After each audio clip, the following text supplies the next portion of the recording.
Shout out from the friends. Save our children. Save our children. This ain't a movement, this is real life. We all need to stand up and we need to fight. Fight for our children and fight for their life. We need to save. See, back in my day, we could play up on the sidewalk, ride our bikes around the block, even after dark. Draw a picture on the ground with some chalk, playing basketball to sundown and skateboarding on the asphalt. I got nephews dreaming about doing things that I did, They can't even go up to an ice cream truck without putting their life at risk. Damn. Last year, Human Trafficking Hotline identified over 22,000 trafficking victims and survivors last year. Of those, almost 15,000 were cases of sex trafficking. Use your voice. You can make a difference and save a life. Save our children. Yeah. That's a beautiful one from Susie Q, aka Susan Calloway, aka Mag 5, also in many different places. Good to see y'all. MelzieKaye. Tim's down. No Tim. Tim's MIA, might be sleeping, so send him some loving prayers, getting some sleep out there. We also had General Apex made us an intro song. Be super cool. I don't think there's video yet, and we'll ask him first, but I think it'd be really fun to play it. I don't know if we'll play it today, but let everyone else make videos to it if they want, because it's got awesome jingle, and we all can collaborate. I think it would be super fun. I think so too. I think that'd be awesome. Like, we love, they're like, so it'll be great. You're glitching on me a little. Let me see where I'm at. I'm on mini squat. Is Instagram still going, everybody? Looks like it's not. It seems like there would be people in here. Can't figure it out. So we're going to talk about a couple things from the news today, and then we're going to go into this interview that, were you on that with them, Melzie? Want to talk about that? Melzie frozen? Maybe go on to the other one, Mel, the little one, the mini. Mini. Yeah. So, all right. While we play this John Vought thing while she's coming back, we're going to cover some news and stuff, guys. Looks like there's still some glitches going on with all the solar flares. Okay, it looks like we're live on Instagram. Thank you, Jedi. I think it's still frozen, though. Oh, maybe it isn't working. All right, I guess it is working. Amy's in there. All right, let's play this John Vought thing for a second. The mayor that has taken over New York City is a Muslim that's going to take down the city that never sleeps, the city of life's dreams, this city that our ancestors brought forth in prosperity and greatness and liberty. This city will turn into a forbidden place of darkness. The blood, sweat, and tears that the city of New York was built on will turn into a virtual refugee shelter for the radical Muslim ideology. This is now the most dangerous time for our citizens of New York. This mayor will destroy this city.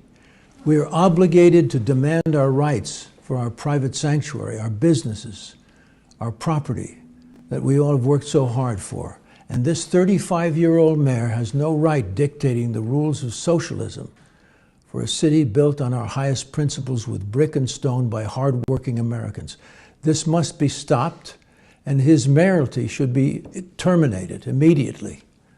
You, the people of the greatest city, New York, are in danger of losing your city to this communist fool.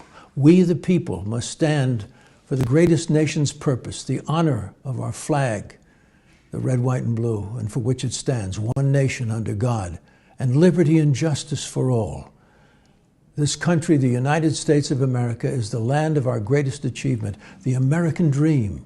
And we, the people, have put our trust in the President of the United States, Donald J. Trump. He and only he can stop this horror, as this Mayor Mamdani will try to destroy New York's wealth and turn it into a socialist crap city.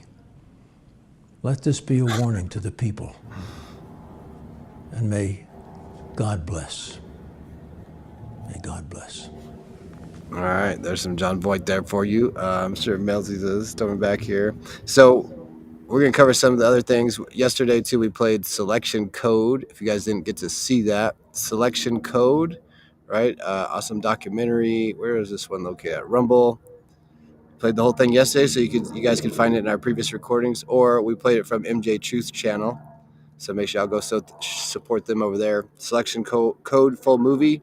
Covered a lot of things with Tina Peters and her courageous. Dang it, I wasn't sharing this tab over here. Here's the channel with selection code right there at MJ Truth channel. Go follow them, support them as well. But let's see what else I was talking about that. Then it's also on our recording if you guys want to check that out. Let me come back over here. There's that one. And then, so we played it yesterday. Prayer warriors, please pray for Tina Peters, who's in court this week and next against tyrannical deep state in Colorado. I think this is Tim's breakdown of our show here. They're trying to cover up their voter machine fraud from the 2020 and 2022 elections that Tina exposed by doing her elected duties by putting her in jail. Projection artist. Hundreds, if not thousands, of patriots will be attending the trial of her. If you'd like to help her out financially or with a prayer, simply go to givesendgo.com/Tina Peters. Make sure you got the S on there, Tina Peters. All right, and then all of a sudden today, where did it come out from, Mel? Let's see. Then today right here, Gateway Pundit breaking. So we just covered Tina Peters yesterday. This keeps happening all the times. After announcing huge Trump pardons, Ed Martin turns his attention to Tina Peters, the wrongfully imprisoned election integrity hero. There's a good picture of Tina Peters and Trump. I only had like a smaller one yesterday of it, so it's right there for y'all.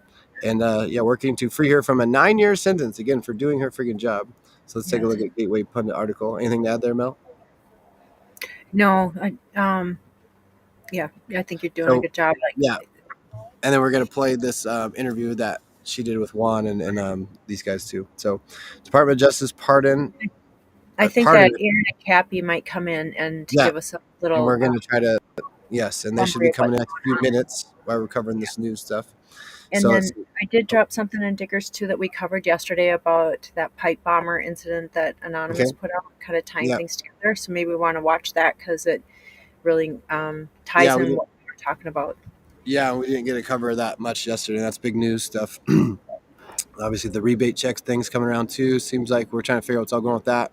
Okay, so Department of Justice pardon attorney Ed Martin has a promising update on former Mesa County, Colorado clerk Tina Peters, who is currently serving a 9-year sentence on a number of charges, including conspiracy to commit criminal impersonation, first-degree official misconduct, and attempting to influence a public servant. On Sunday, posted to social media platform X a list of pardoned individuals named as, quote, alternate electors in the 2020 presidential race, including former New York Mayor and Trump advisor Rudy Giuliani and former Chief of Staff Mark Meadows, according to CBS News. Okay, that was back then. Eagle Ed Martin is his nickname. Ooh, how about that? Eagle Ed. Think of Iron Eagle. So the alternate electors, again, the media spun this like they were trying to overthrow the election, but this is actually allowed if people don't agree with like the way the counting is, the voting. I wish I knew it could explain it better, so I'm not going to say too much about that. So there's all the names on there. Eagle Ed Martin. Make sure y'all follow them, personal account. Okay, Eagle Ed, that's standing out to me for sure. And then we were working on it. Let's see. One user replied asking about the Peters case, to which Martin responded, "We are working on it." Okay. A March 22 indictment of Peters said she allowed access to voting machines used in the 2020 election by an unauthorized individual claiming to be an IT consultant who was subsequently able to see sensitive data and information, basically like showing her proof. I don't know all the ins and outs. We obviously a lot is in that selection code documentary if you get a chance to watch that one. Article 3 Project's Mike Davis wrote in a piece for the Denver Post about Peters' actions. She gave someone else's security credential to a man she trusted. Anyways, these are some of the things here. 20 days in jail, 2-year probation. Who's this? Indeed, we've seen lighter sentences for illegal voting in the same state. For instance, Denver Post reports 41-year-old Robert Anazolowicz was given 20 days of jail and 2 years probation for attempting to vote multiple times in 2022. He tried to cast a vote mail-in ballot for himself, forged a second mail-in ballot, and then tried to vote in person. He only got 20 days in jail. Again, they got Tina Peters right now serving 9 years for exposing the fraud that was happening. According to USA Today, Judge Matthew Barrett excoriated Peters to the fullest. Yeah, all this again, free. This is how, we got your shady, corrupt judges. This is their insurance policies. This is how they spin the narrative with the mainstream media, all these different things. August 21st, Free Tina Peters from Donald Trump, a brave and innocent patriot who's been tortured by crooked Colorado politicians, including the big mail-in ballot supporting the governor of the state. Let Tina Peters out of jail right now. She did nothing. And ... must be rest that wrong there. So, if actual voter fraud is worthy of light jail sentence of 20 days, Peters' prison time is outright political persecution. Trump has made great strides in righting the many wrongs of his predecessor and his cabal of Democratic colleagues who would turn torches and pitchforks against anyone who questions how a geriatric patient could receive 81 million votes. And yes, 7-year-old Peters remains in her cell. 9 years could be the real life. Let's hope Martin moves fast. Okay, so that's the latest with Tina Peters from the Gateway Pundit, and that came out just today, right? Earlier this morning, Mel? Yeah. And we have Aaron and Cappy in the house. Oh, what up, what up? How y'all doing? Good. How are you guys doing? Good. We're doing good. Yeah, we just chilling. Let's see, we got covering Tina Peters, I say. I heard you just mention that that judge. I don't even know how he calls himself a judge. It blows my mind how there hasn't been something ruled about prosecutorial misconduct in this case. I mean, you know, anybody that watched that trial and the rulings that he made against Tina, and I mean, I was familiar with the facts before the trial, so I was familiar with the stuff that basically he wouldn't allow her to submit as evidence because it was evidence of Dominion's undoing. And she wasn't allowed to literally put on a defense how Dominion stole the election and manipulated the data.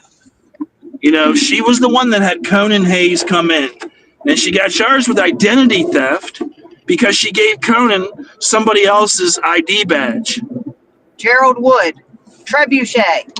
Yeah, and Trebuchet, that Daryl Wood guy, I'm telling you, he perjured himself on the stand when he said that he had no idea that they were going to do this.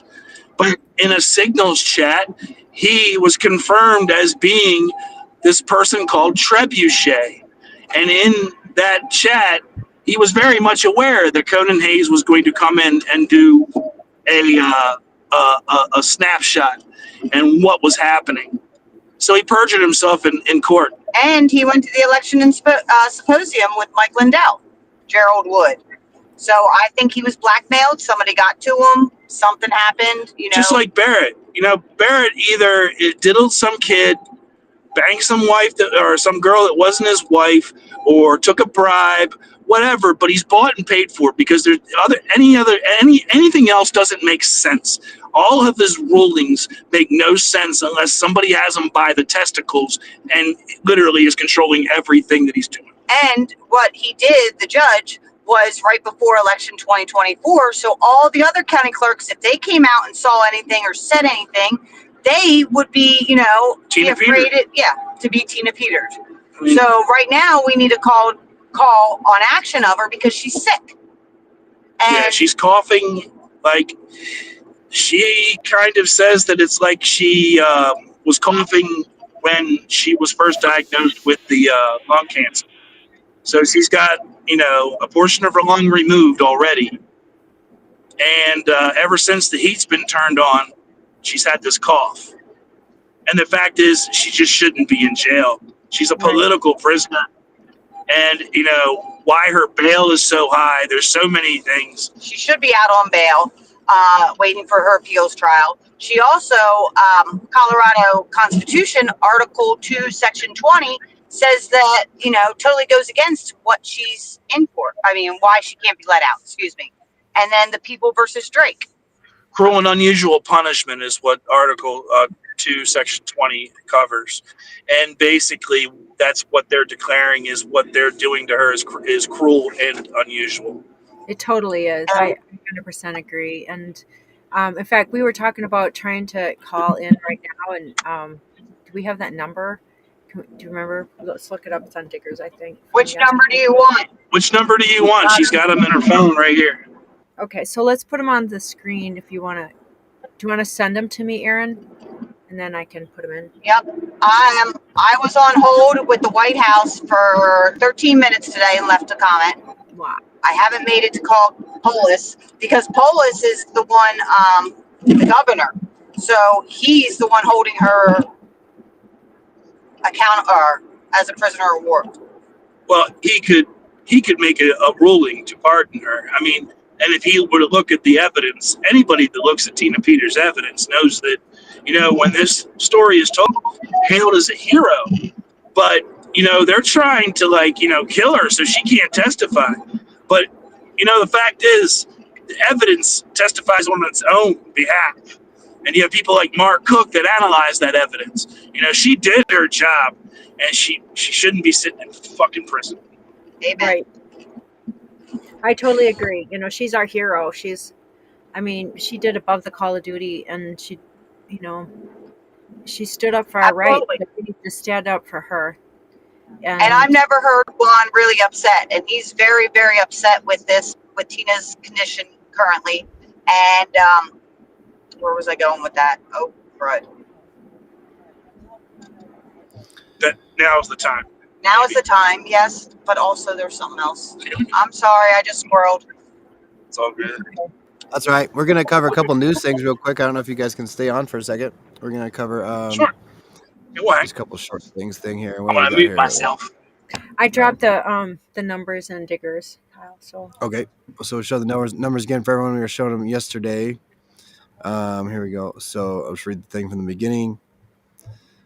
Okay, there's Tina Peters, looking beautiful, courageous patriot. She sure is. Political prisoner Tina Peters, who President Trump calls a national hero for protecting a federal election, needs urgent medical care. She is a zero threat to society, except for the greedy psychopaths who steal elections and criminally incarcerate her for catching them.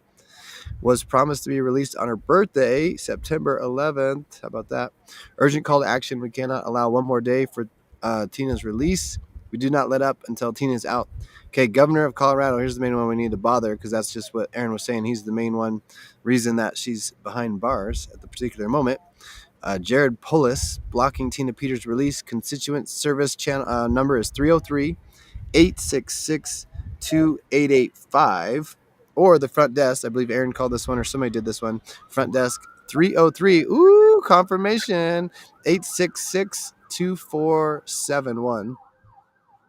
Then we got the other numbers here at the bottom. Attorney General Pam Bondi also evidently blocking Tina Peters' release.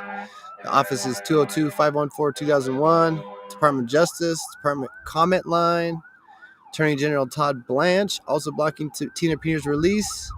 Phone numbers are here, 202 phone numbers, 514-2000.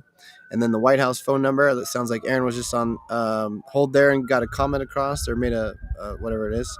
202-456-1111. How about that? We're just covering the 1111 stuff. White House switchboard, 202-456-1414. So thanks for sharing those, Melzie. Y'all can get those numbers off that. And thanks for relaying that over to us also, Aaron. We got the elections. And Todd Blanche was the one that actually interfered. Pam Bondi, she just basically didn't do shit. She sat on her thumbs. And, I'll just come and basically publicly, decry her.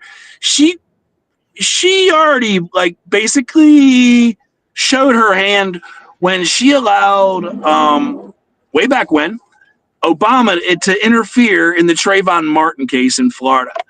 And then she was also the AG for the Tim Canova, Brenda Snipes case. Washer. Well, Brenda Snipes was Washerwoman Schultz's right hand. What was she? The head of the DNC. And they rigged the primary against Tim Canova.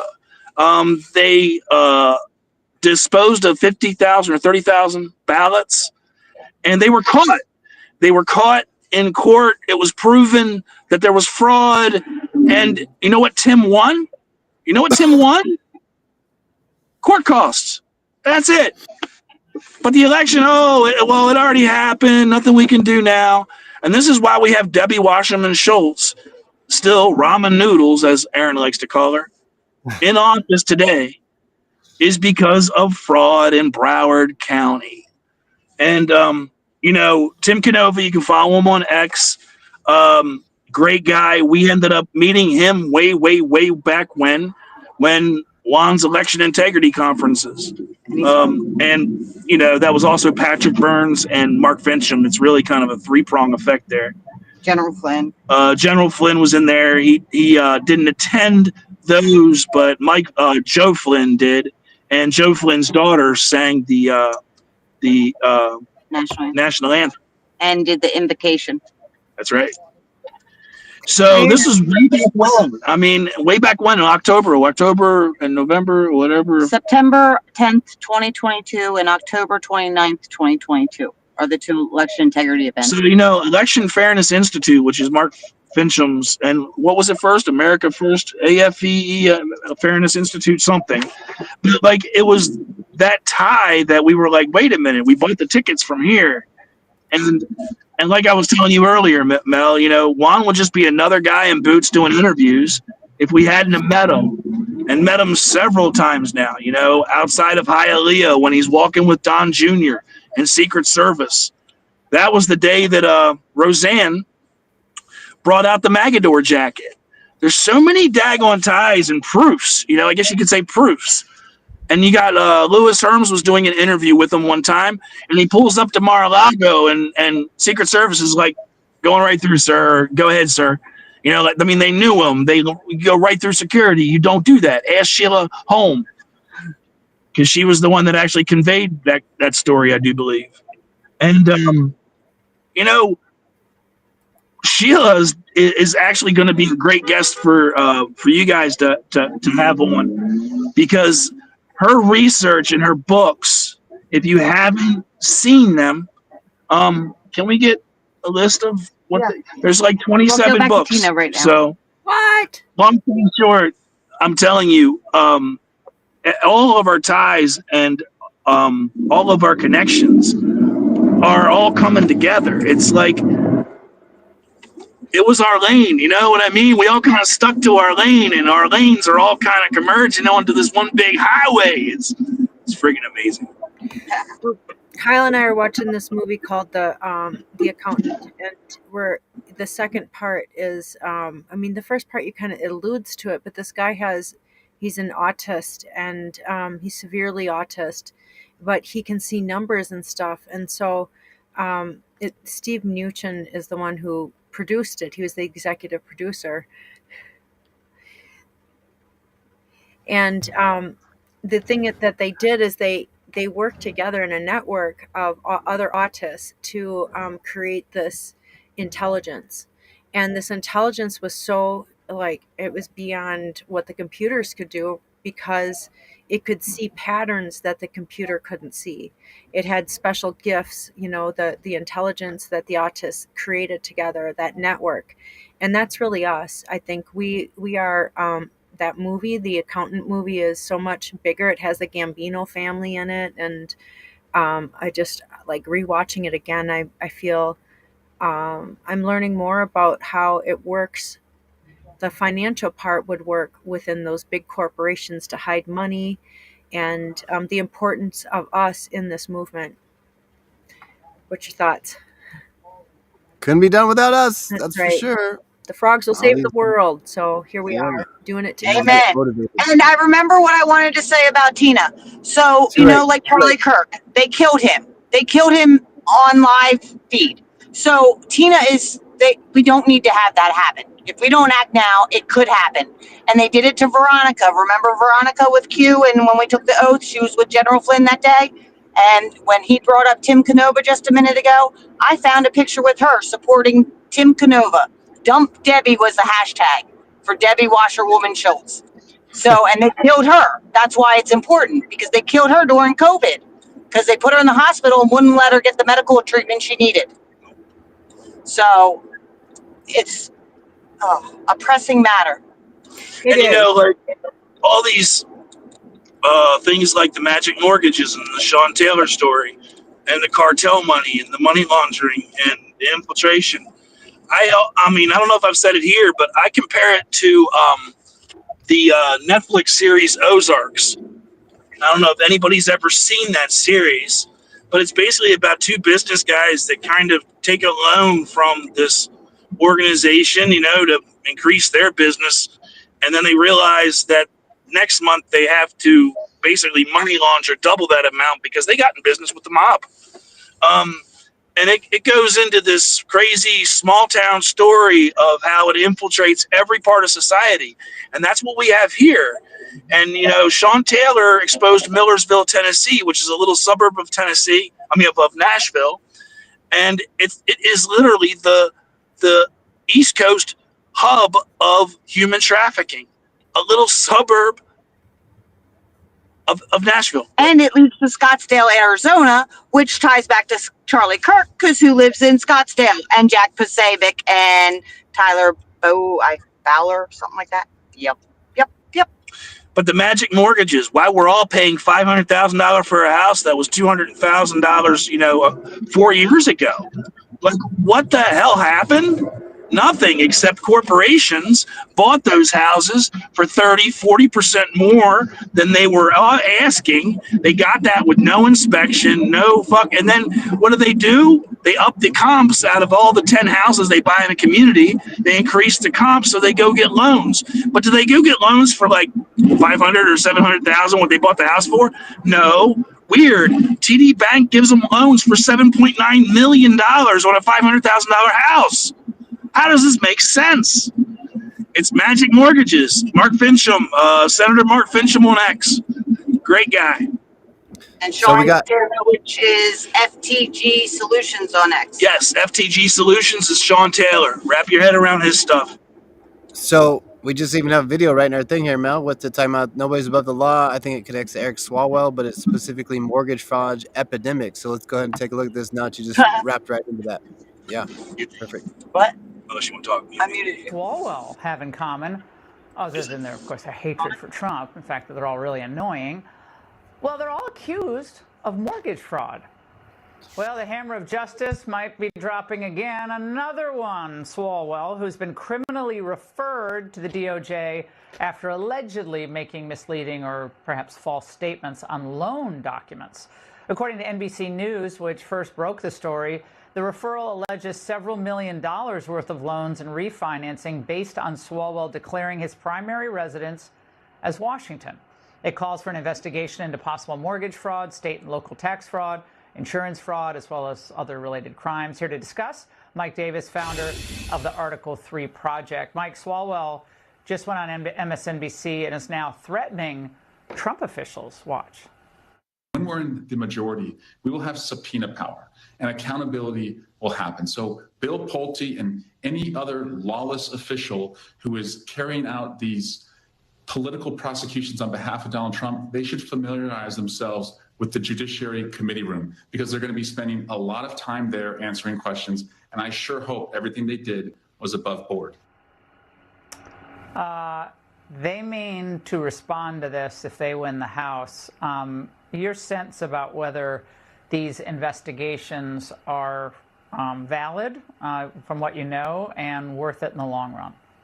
Well, I would say this first off with Eric Swalwell. Well, that sounds like obstruction of justice when you are threatening to go after federal investigators for investigating you for a federal crime. So maybe that's another charge that the Justice Department should tack on to his investigation. I also just found this, Laura, this tweet from Eric Swalwell back on March 13th, 2019. He said this, and I'll quote you: "If you commit fraud in this country, you will be indicted and justice will be served.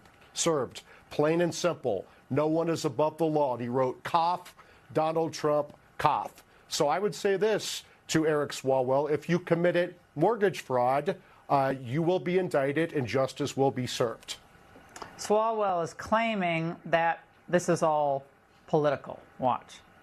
These allegations are false, just like the allegations against Adam Schiff are false, and Letitia James are false, and Lisa Cook are false. And a spoiler alert for you: there will be allegations next week against somebody that'll be false. No, the Justice Department has not said anything, just through leaked media reporting.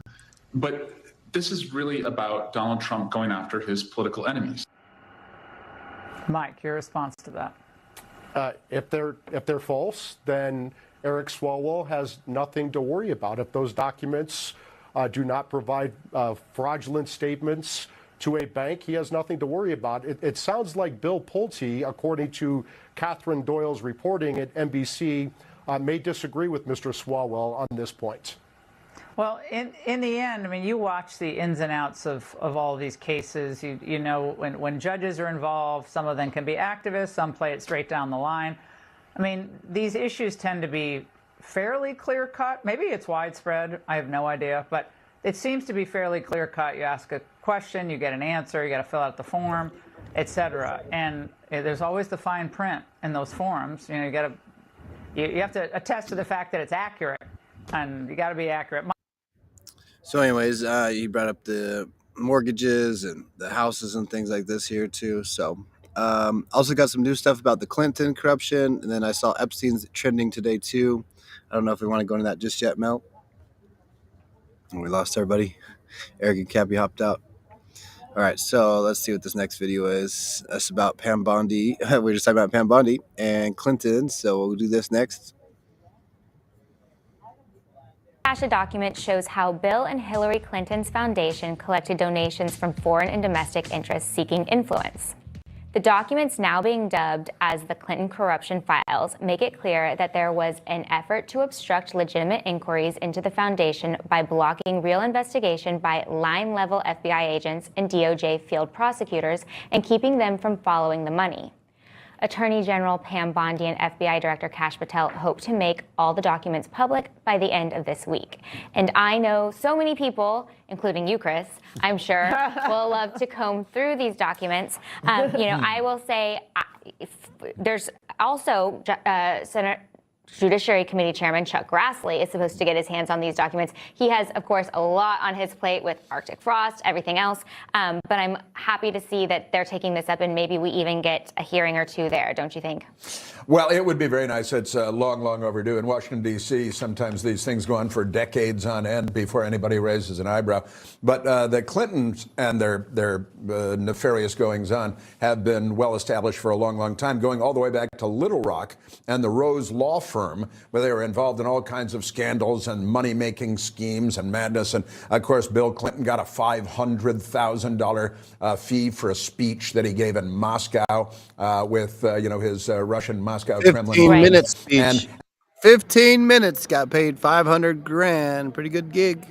And that was all considered to be perfectly normal by the New York Times and CNN. They didn't see anything curious here. Kind of like the Biden family and all of their money flowing in. It reminds me of, and around the time I worked at Breitbart, and I remember Peter Schweitzer came out with his book, Clinton Cash. I think it was during the 2016 election where, I think, Jimmy, maybe you remember this, there was the story, I think it was the New York Times actually picked it up, and it was about the Ukraine, it had to do with Ukraine and the money that flew from Ukraine to the Clinton Foundation. If you read his book, it is quite interesting how he follows the money, and it seems like every time there's a big donation, all of a sudden Bill Clinton would be getting on a plane and going to some country and making a speech. And I think we can't forget what happened with Haiti, too. The large investment that the foundation put in Haiti, well, that money ended up going nowhere. Right.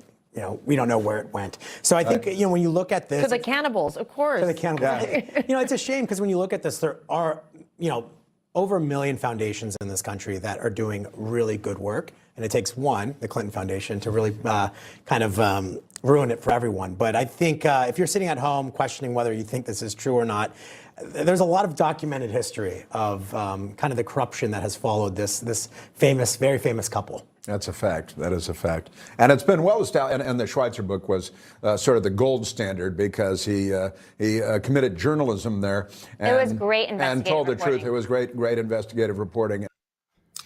All right. So there's the rest of that little article there. Some of the new stuff happening today.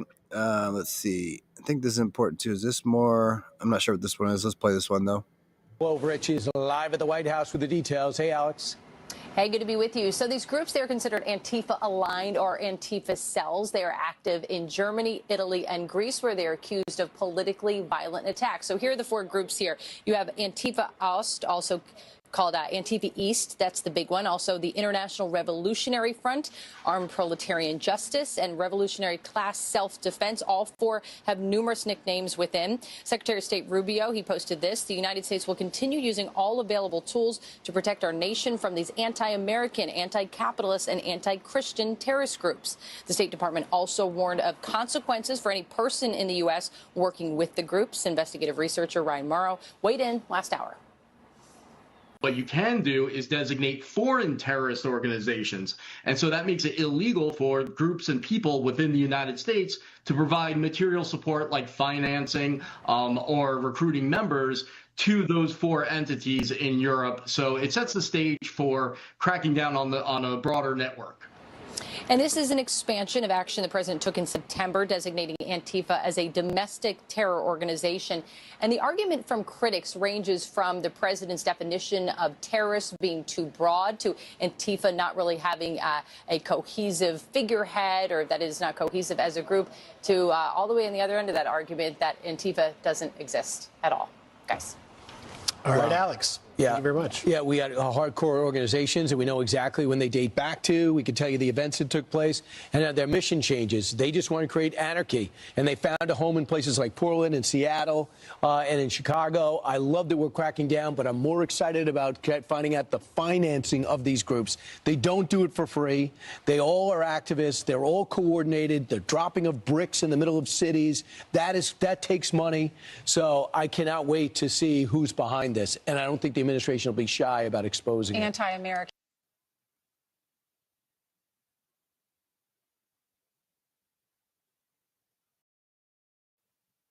No sound, Kyle. Thank you. I had muted myself. So, okay, there we go. Let's post like this on the next show. I'll play these next. All right, so this one's here. Let's see. This was today, 11/14, 9/23. Trump's Truth. The Democrats are doing everything in their withering power to push the Epstein hoax again, despite the DOJ releasing 50,000 pages of documents in order to deflect from all their bad policies and losses, especially the shutdown embarrassment. Let's get that on gematria. Shutdown embarrassment, guys. Where is that supposed to be? Where their party is in total disarray and has no idea what to do. Some weak Republicans have fallen into their clutches because they are soft and foolish. Epstein was a Democrat, and he's the Democrats' problem, not the Republicans' problem. Ask Bill Clinton, Reid Hoffman, and Larry Summers about Epstein. They know all about him. Don't waste your time with Trump. I have a country to run. So he's still egging him on, teasing him in. It's coming full circle here. Is this the same one? No, it's different. Now that the Democrats are using the Epstein hoax involving Democrats, not Republicans, to try and deflect from their disastrous shutdown and all their other failures, I will be asking Attorney General Pam Bondi and the Department of Justice, together with our great patriots at the FBI, to investigate Jeffrey Epstein's involvement and relationship with Bill Clinton, Larry Summers, Reid Hoffman, J.P. Morgan Chase. Isn't that supposed to be one word, or is that J.P. Morgan, Chase? That seems odd to me. And many other people and institutions, quoting Bill Gates coming up again too, to determine what's going on with them and him. This is another Russia scam, with all arrows pointing to the Democrats. Records show that these men and many others spent large portions of their life with Epstein and on his island, quote unquote island. Stay tuned. So as we always knew, this would come full circle. If you're following Donald Trump's troll accounts on X and such, the IL Donald Del Trumpo, at Poppy Trumpo, and others, he's kind of been communicating that for a while, that was always the plan. So full circle with all that. And there's been some talk about, of course, the tariffs coming through. So we'll see how that's going to play out. Should be exciting. That's going to probably become at the perfect time for a lot of people who are in need, and especially in America. And that'll change some minds when they get a couple $1,000s in their pocket. You know, all these experts saying how bad the tariffs were and all this stuff. And, you know, prices have been still high from the inflation, but inflation went down, and probably the bounce with the tariffs. But now when money starts coming back to the people, and then as I don't think we were showing it here, but we had some good stuff about Bassett, the Treasury Secretary, or what I think that's his role, but how the finances are moving all over, right? And the companies are moving into the United States also, which is going to continue to lower that price, but put out more GDP. So the business is booming. Golden age is upon us. So it's going to keep continue on like that. Why does it say it muted your mic? Is that old? Oh, I do sometimes, just because I get it back. Well, but the note was up there for it was my mic. Anyways, no big deal. Oh, yeah, I know what you mean. Anything else to add on some of these things? And then I think we're gonna play the Tina Peter. Oh, did you want to do the Capitol Police thing, Mel? Yeah, there's a couple things in there if you just want to go through the Capitol Police thing, and then if you pull up Diggers, I did drop a couple, like headliner stuff. There's the checkmate thing. I don't know if you want to look at that quick with the Q drop in it, and the guy that, yeah. So let's see here. This just came up. President Trump signed an executive order cutting tariffs on beef, coffee, and other goods to lower grocery costs specifically. So you can also do that, right? Do Right. specific items, non-grocery items. Oh, and this is kind of important because FLOTUS signed the first executive order that, remember, I don't think... she signs it before him, right? Yes. Something like that? Is that Yeah. this right here? Let's take a look. Why does it do this? Hang on. Sorry, guys.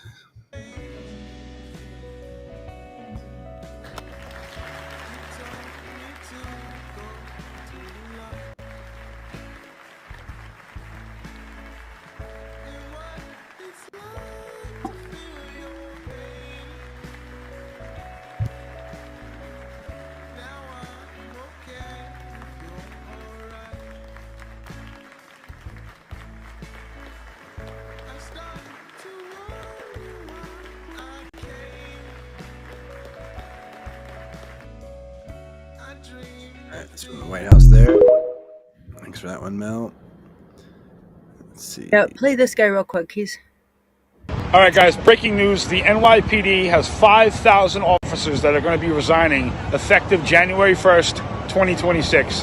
I just dropped the report. Make sure you share it out. Get it out to all your people. I mean, what else are we going to do? They all want to leave because they don't want to be ruled under a communist. All right, guys, breaking. Oh, New York. Okay. That's what that's about. Here's this Q drop 523, January 13th, which is 11/3 also. I believe is when the Insurrection Act was signed, 2021. I don't know how that works. I just feel like it. Checkmate. 523, just checkmate. Yeah, so I just thought it was interesting that a different, it says the checkmate. So this is some type of, I don't know, military equipment, I think. I feel like we just Q dropped 75 just the other day, too, if I remember correctly. The strongest weapon is in the United States a patriotic American. By the time Post returns from his trip, the world will be a different place. Godfather 3, Alice and Wonderland. Remember that stuff was in the accountant too, right? It was in the accountant, yes. And he was a autistic mathematician, wasn't he? Well, yeah, he was. Well, the top 100 mathematicians of all time, or whatever the list was, he would use those as aliases. But yeah, wasn't Lewis Carroll a mathematician? Yeah, I think so. Yeah. So Alice Lewis Carroll equals the bloody Wonderland. Repost. Why did Jared Kushner travel to SA recently? There's also South America too, right? Why did John Kennedy? Mm-hmm. South America, that's Argentina, that's Venezuela, all those things going on with that. Nicaragua, Central America, but yep. What is SA known for? Yeah. Let's stay with that. What do you think South America is best known for, Mel? Are you thinking or are you muted? I'm thinking it's too generalized. It's too big, I guess. Bananas. Bananas. Where did the biggest donations originate from? Ooh. Why is this relevant? What else is relevant with SA? Safe harbor? Port of transfer? Why was there a recent smear campaign against JK and POTUS? Why is the timing important? We got here 3, 6, 9, 12, 15, 18, 21, 24, 27. There's JFK 27. All right. That was 75. I kind of lost my spot. That's all right. I don't think we should cover all this stuff. Okay. We should. Yeah, let's just get into Tina Peters for now. We're almost an hour. Yeah, this will be 2 hours. So yeah. If you want to just go down where it has Trump, it says "So it begins," and he had crossing the Delaware. That's the very last one.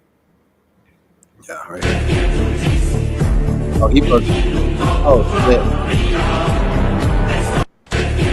Good. Also, 456 also, and that's in made AI to be moving. And so it begins. 138. Simple English, Shamachu. Donald Trump. 138. Keep America Great. 138. New reunion. Right on time. It's happening. Us together. If you put an S on any of those, you get 157. No, those are good though. Yeah. So, anyways, okay. Cool. Should we call or should we? Oh yes, this happened yesterday, I think, or today. I can't remember if it was today or yesterday, but it must have been yesterday. It happened that the top Yeah. business executives to attend private dinner at White House with President Trump tonight. Oh, JP Morgan's on there with the Epstein thing. He just mentioned JP Morgan and then comma Chase. So then we've talked about this executive order 13818. We own BlackRock, Goldman Sachs, all those things. So Goldman Sachs, who is the this? I think he was the CEO or something. He worked for Goldman Sachs for 17 years.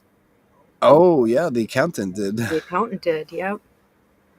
So, if we look at the executive orders that President Trump put out, oh, that one right there does cover right there the anonymous Pipe one bomb? we did yesterday. Yeah. Did we do that? You know, do that right? Yeah, let's do We that. haven't. And then we'll go into Tina. But all those, that money's taken back, NASDAQ, BlackRock, Goldman Sachs. BlackRock. We own it. We own BlackRock. Yep, we own BlackRock. We own it all. Q, it says they have everything, and Trump is, the executor, I think, of everything. Oh, I wasn't playing the right friggin' tab. I was like, all right, missed a tiny bit at the very beginning here. I can't rewind on the when it's like this on the computer, so deal with it. Is waking up today to learn that Capitol Police turned CIA orchestrated the pipe bombs on January 6th, and the FBI has covered it up for over 4 years. I question FBI Director Wray, ATF Director Dettelbach, and FBI Assistant Director Dan Tuono under oath. All played dumb. End quote.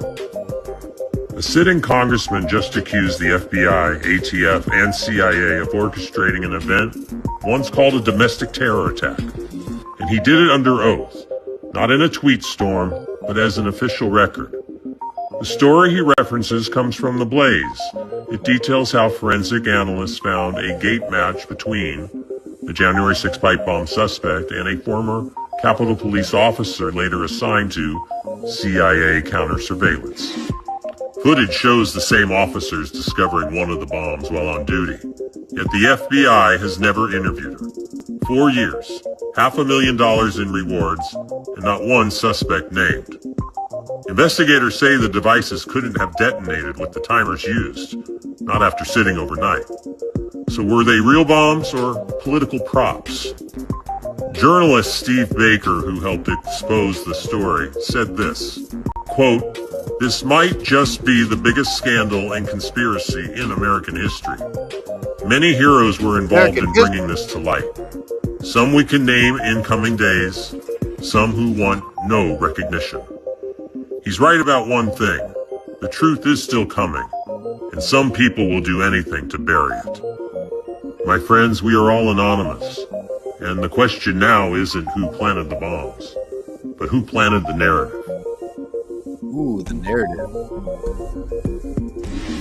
They placed the second pipe bomb at approximately 8:16 p.m. The suspect then turns back onto Rumsey Court, walking east until the person is last seen on camera at approximately 8:18 p.m., wearing the backpack on their shoulders. The bomb is believed to have been placed shortly before this video, based on how the suspect is carrying the backpack.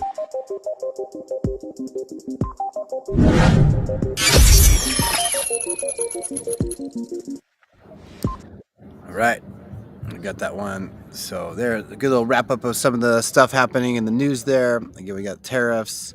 It all interconnects too, right? The stealing elections, and the human trafficking and the blackmail and the Epstein and the financials, right? It's all coming full circle and just at the right time, coming all together, huh, Mel?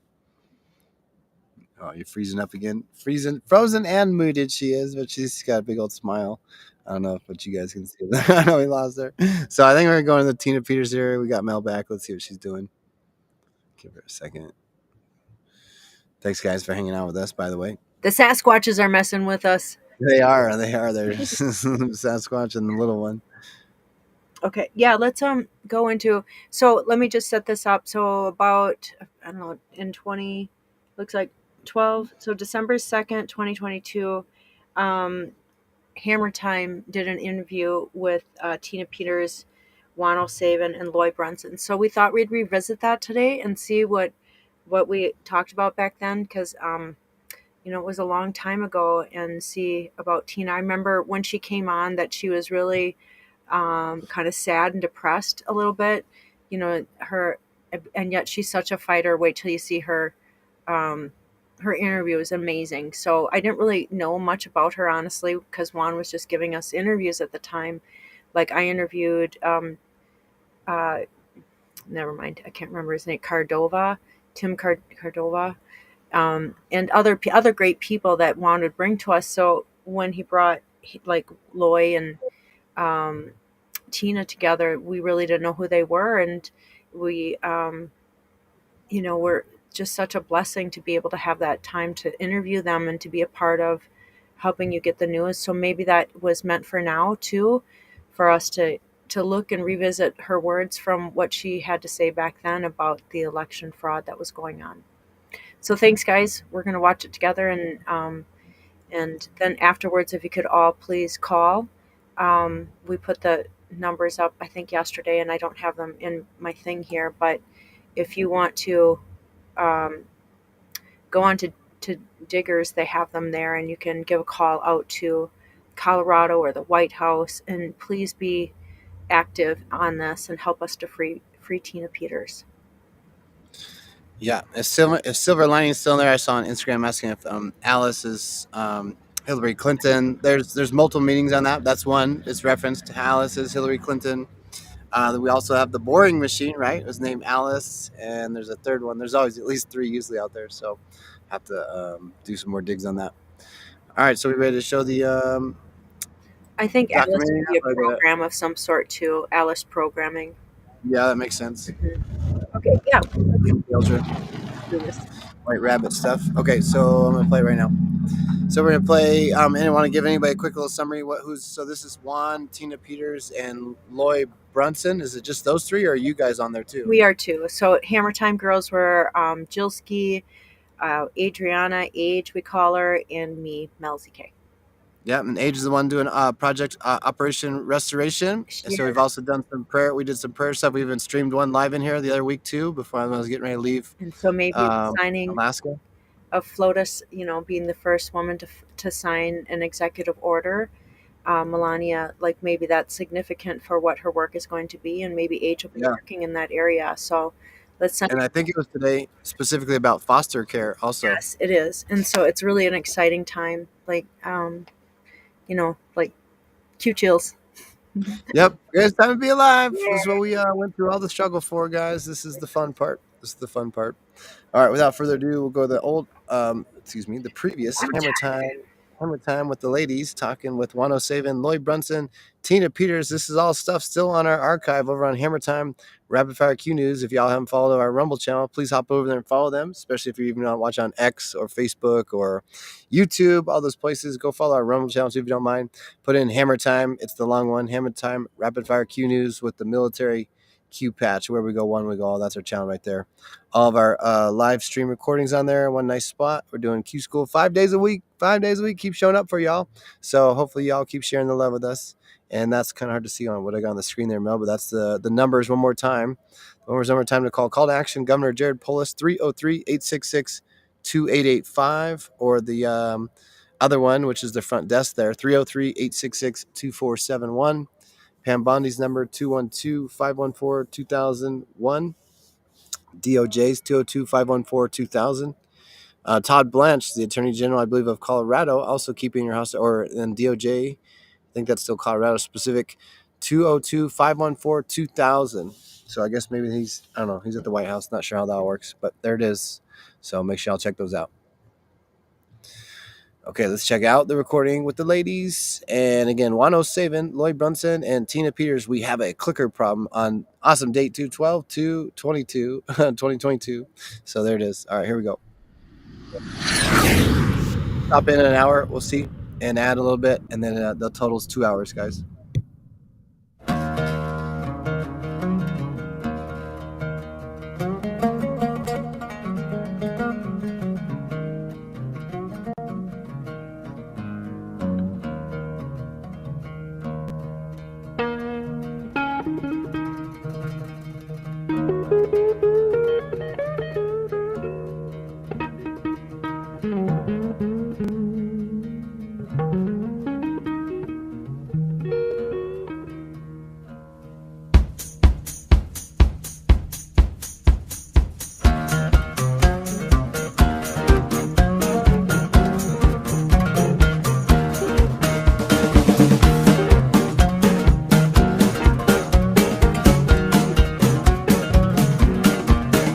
I'm a soldier in the army of the Lord. Soldier in the army. I'm a soldier in the army of the Lord. Good soldier in the army. Well, now when I get to heaven, I'm gonna sing and shout.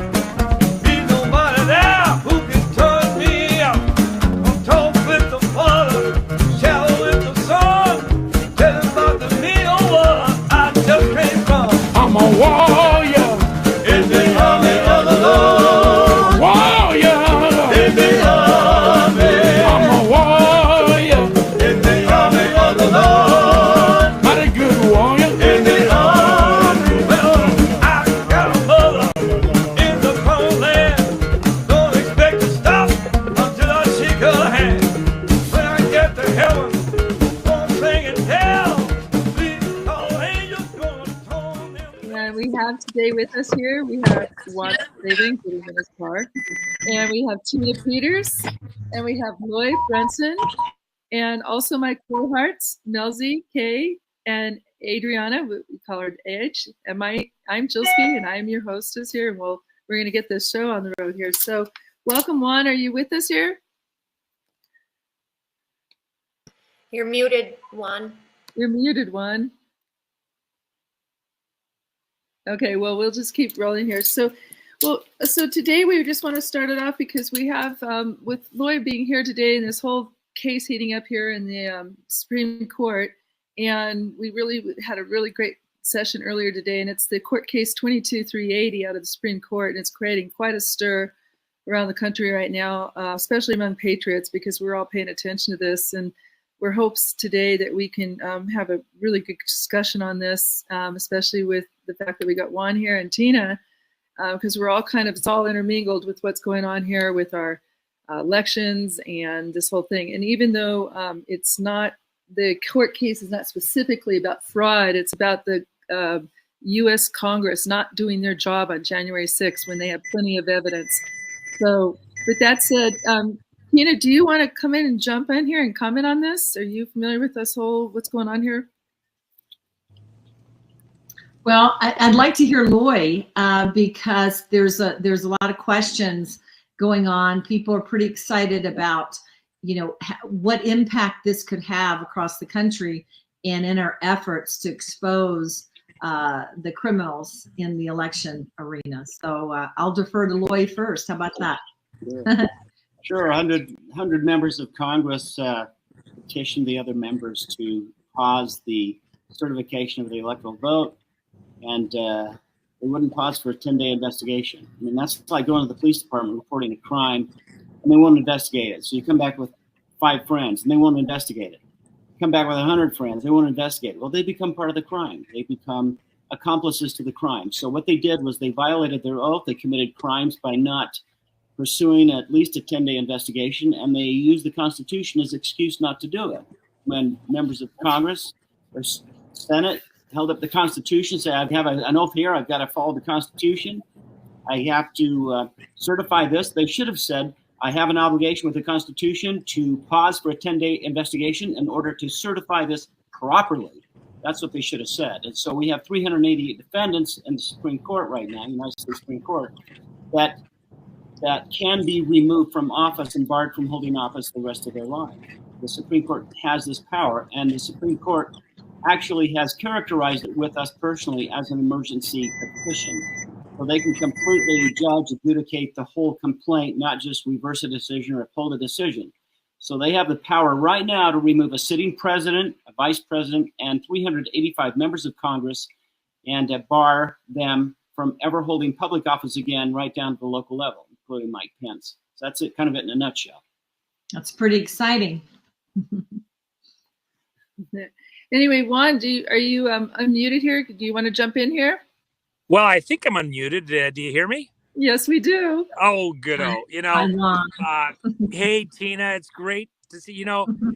Think about what's elapsed over the last year and a half since you and I first spoke, and all the bends and twists in the road. And then who expected this one to come out of left field as an option to stop the criminality of not doing a proper investigation, in fact, blocking appropriate investigation into how our vote is conducted.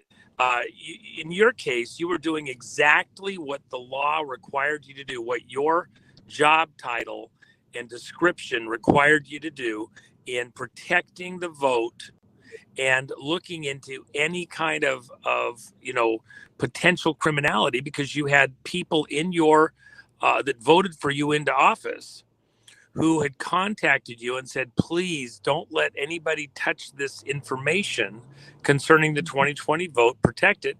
And then when you found out that this trusted build that the Dominion was going to do, there was allegations that somebody might try to change things and cook things inside the computers. So you did exactly what you're supposed to do. You took measures to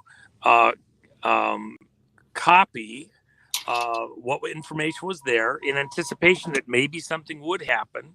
You did exactly your job, and then they came after you. 100 members of Congress did their job, said, let's look at this information, look at the vote, and they got attacked also, and Congress steamrolled over them to go ahead and certify a vote.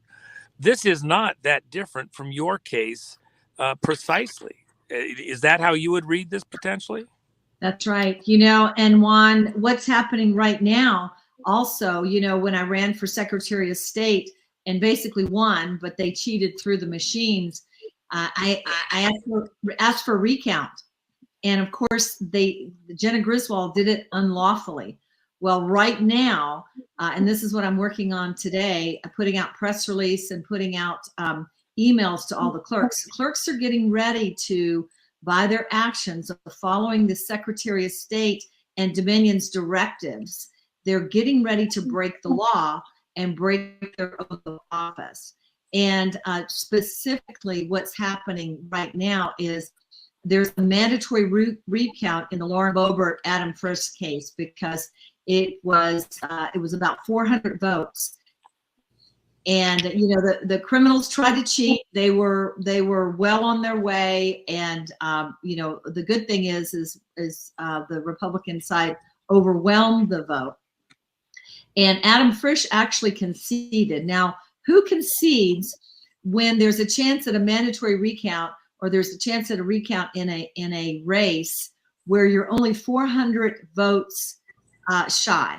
Who concedes in that kind of race? Well, the person that I know you know the answer to this question, but the person that concedes is the one that their party is telling them, we don't want to do a recount, because then they'll find out what we did.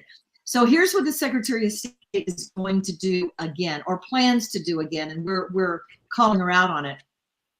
According to Colorado state law 1-1-102 3A and B, it states that before any recount, that the in our case, the Dominion voting systems have to be tested for accuracy. They have to be tested. And the way they test them, prescribed by statute, is that the canvass board, the Democrat Republican canvass board members, they choose randomly some of the machines. So let's just say there's 8 machines and they choose number 4 and 8. Then they go and they get the actual ballot, the law reads the voter verified paper ballots that ran through tabulator 4 and 8, and they sit and they hand count them. They do an actual mini hand recount of the ballots that ran through those machines. Then they get the total that the machine said was the voter intent, and they compare those two. If the machine count and the hand count of the actual ballots, the physical ballots, don't match, then it's prescribed to do a whole statewide recount. And that's what happened in my case. Now let me tell you what they did with me and what they're trying to do. They're using test ballots, basically fake ballots. They're marked test on them, because I've done many logic and accuracy tests. And what the logic and accuracy test is you do it before an election.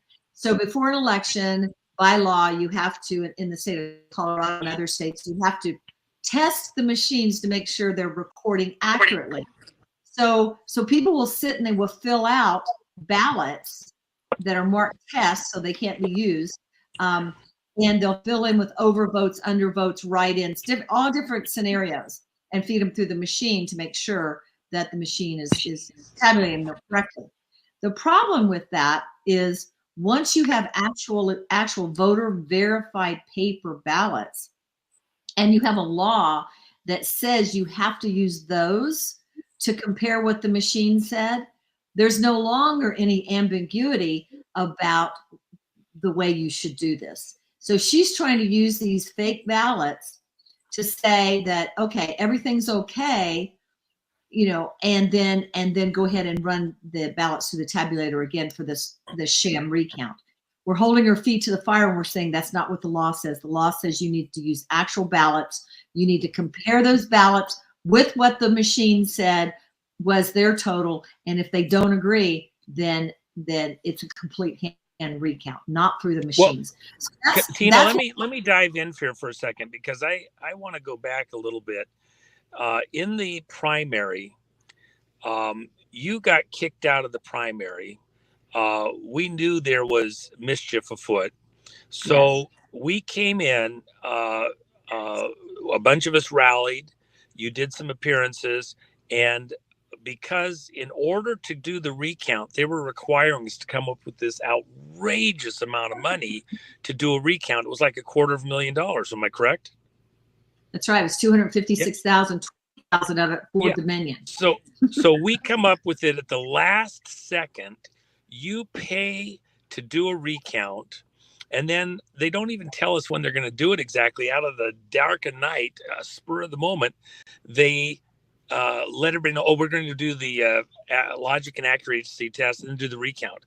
So we raised, when I heard that this was going on, and I think you and I talked right at that time, is my recollection, we sent one of our computer guys, Mark, over, and he raced to the location to be there to observe this.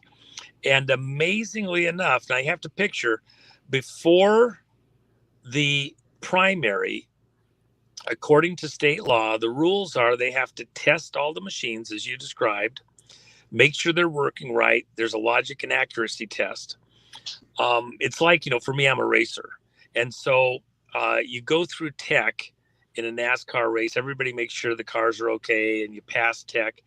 But then the car or two that win the race have to be rechecked. It's like in horse racing.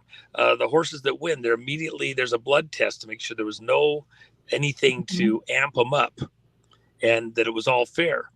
But if they find that the horse had some kind of steroids put in it, adrenaline to make it run faster, if the car doesn't meet tech and they, like Toyota did a little sneaky thing with the gas pedal and violated the way the cars were supposed to operate, and they got caught after a whole bunch of races once we figured out what the sneaky trick was, and they essentially disqualified a whole season for them at NASCAR. In this case here, when they went in to do the logic and accuracy test there in Colorado, on your race, where we put up $250,000 from Americans from all around the country to help you in your race to see if there was fraud, they couldn't get the machines to work right. They take the machines aside. These supposedly were the machines that had been used in the primary race. They go in, they grab a couple of them randomly, they run the test, and they wouldn't work right. Right. Why? Because they've been tweaked. And they hadn't been tested before the race, and they had run a false group of numbers. And then more importantly, while they're trying to figure out how to make the machines come out with the right numbers, against state law, they had the representative for Dominion present in the room trying to tweak it. You can't have the vendor present when they're doing this logic and accuracy test and the recount. Did I state that right, Tina? That's right. Well, and in the instruction booklet that they all had printed out and were following step by step was written by Dominion. So here you have a state actor in the fox in the hen house, so to speak, doing something that's completely illegal, instructing the canvas board to do things that are illegal. And then when we went to go through the legislature and all that, of course, all these people have been selected in Colorado, so it's hard to find a good ruling. They said, oh, it's a moot point. They went through all this whole thing. So right now, that's why it's imperative that we let them know ahead of time, before they even start this, that you are being notified that this is the way you are to do it. And if you don't, you are violating law. So they tried to make it sound like, well, I didn't let them know soon enough. Well, yeah, I let them know the very first day. They gave me, after I paid them the $256,000, they gave me less than 12 hours. That was 8 o'clock at night. I get an email after we walked the check down to the GOP office. The Secretary of State's office. Walked the check down to him at 4 o'clock in the afternoon. 8 o'clock that night, I get that they're going to start. There's 64 counties. As law, I'm entitled to have someone at all 64 counties to observe. You should have seen the scrambling, but the people in Colorado are fighters. And in most of those counties, they had them there. They started the next day at 8 o'clock after notifying me at 8 p.m. the night before. So, then they wanted to ram it through, and then they were like, okay, we're all done, And so this time we're, and by the way, as far as my case, they refunded part of that money, but we wanted the rest back, and we want a recount done according to the law. So it says that in the statute, it says that when they compare the ballots from the actual hand count to what the machine said that the tabulation was, if they don't agree exactly, and it's not able to be explained away by voter verified error, then there has to be a mandatory hand recount, and the state has to pay for it. So and Tina, the reality is there should never have been a general election when they couldn't even get the primary sorted out because you won that primary. There was fraud in the vote that flipped the votes. We saw that in all the computer stuff we did. They went headlong anyway, even when you were there, had people, representatives present, that showed that the computers were not giving an accurate count. That's they right. could be one vote off in the test, and they were. And then they proceeded, even when the test showed the machines were screwed up. That's right. And the vote should be thrown out. They proceeded to do the recount with those machines after the vendor tweaked them again. None of those numbers could have been verified again. Now they've changed all the calibrations, they proceed headlong to the general election without resolving the problem and getting you back on the ballot like they're supposed to. The general election is a fraud against Colorado and against you personally and all those people that voted for you. No one should be allowed to take the Secretary of State's position because the candidate that won the primary on the Republican side was kicked out through fraud, and the person that was put in there in your place was not a legitimate candidate of the people of Colorado. The entire election for Secretary of State should be thrown out the window, and people in Colorado should be showing up with pitchforks to weed out all the shit in that state house there in Colorado that would allow this to proceed forward against the will of the people and their vote in the primary to get a candidate that they wanted on the ballot for the general election. Well, you're exactly right, Juan, and we are calling them out. Wednesday on the 30th, there was a huge gathering of We the People. And the nice thing about this gathering, where there were people from all over the state, all different, functions. They didn't know who to shoot at because it was just We the People. And they called out the GOP for not standing up. Not only did they not stand up for me, there was a poll that they had that it showed that I was up 47% through the race, and they would not release it. They told me to resign, to get out of the race. They supported someone that was that is the director and the secretary of CTCL, Center for Tech and Civic Life, that funneled $470 million through to counties that Biden won, the Mark Zuckerbucks, And so the people are not having it anymore. They are not having it. They're fighting back. So thank you. Tina, I was going to say too, we had our primaries here in Utah, and it's just a captured thing. The rhinos have control of it, and they brought up those dumb clickers for the big U.S. races, but they had paper for everything else, so it was all quick and easy, and everybody could count them.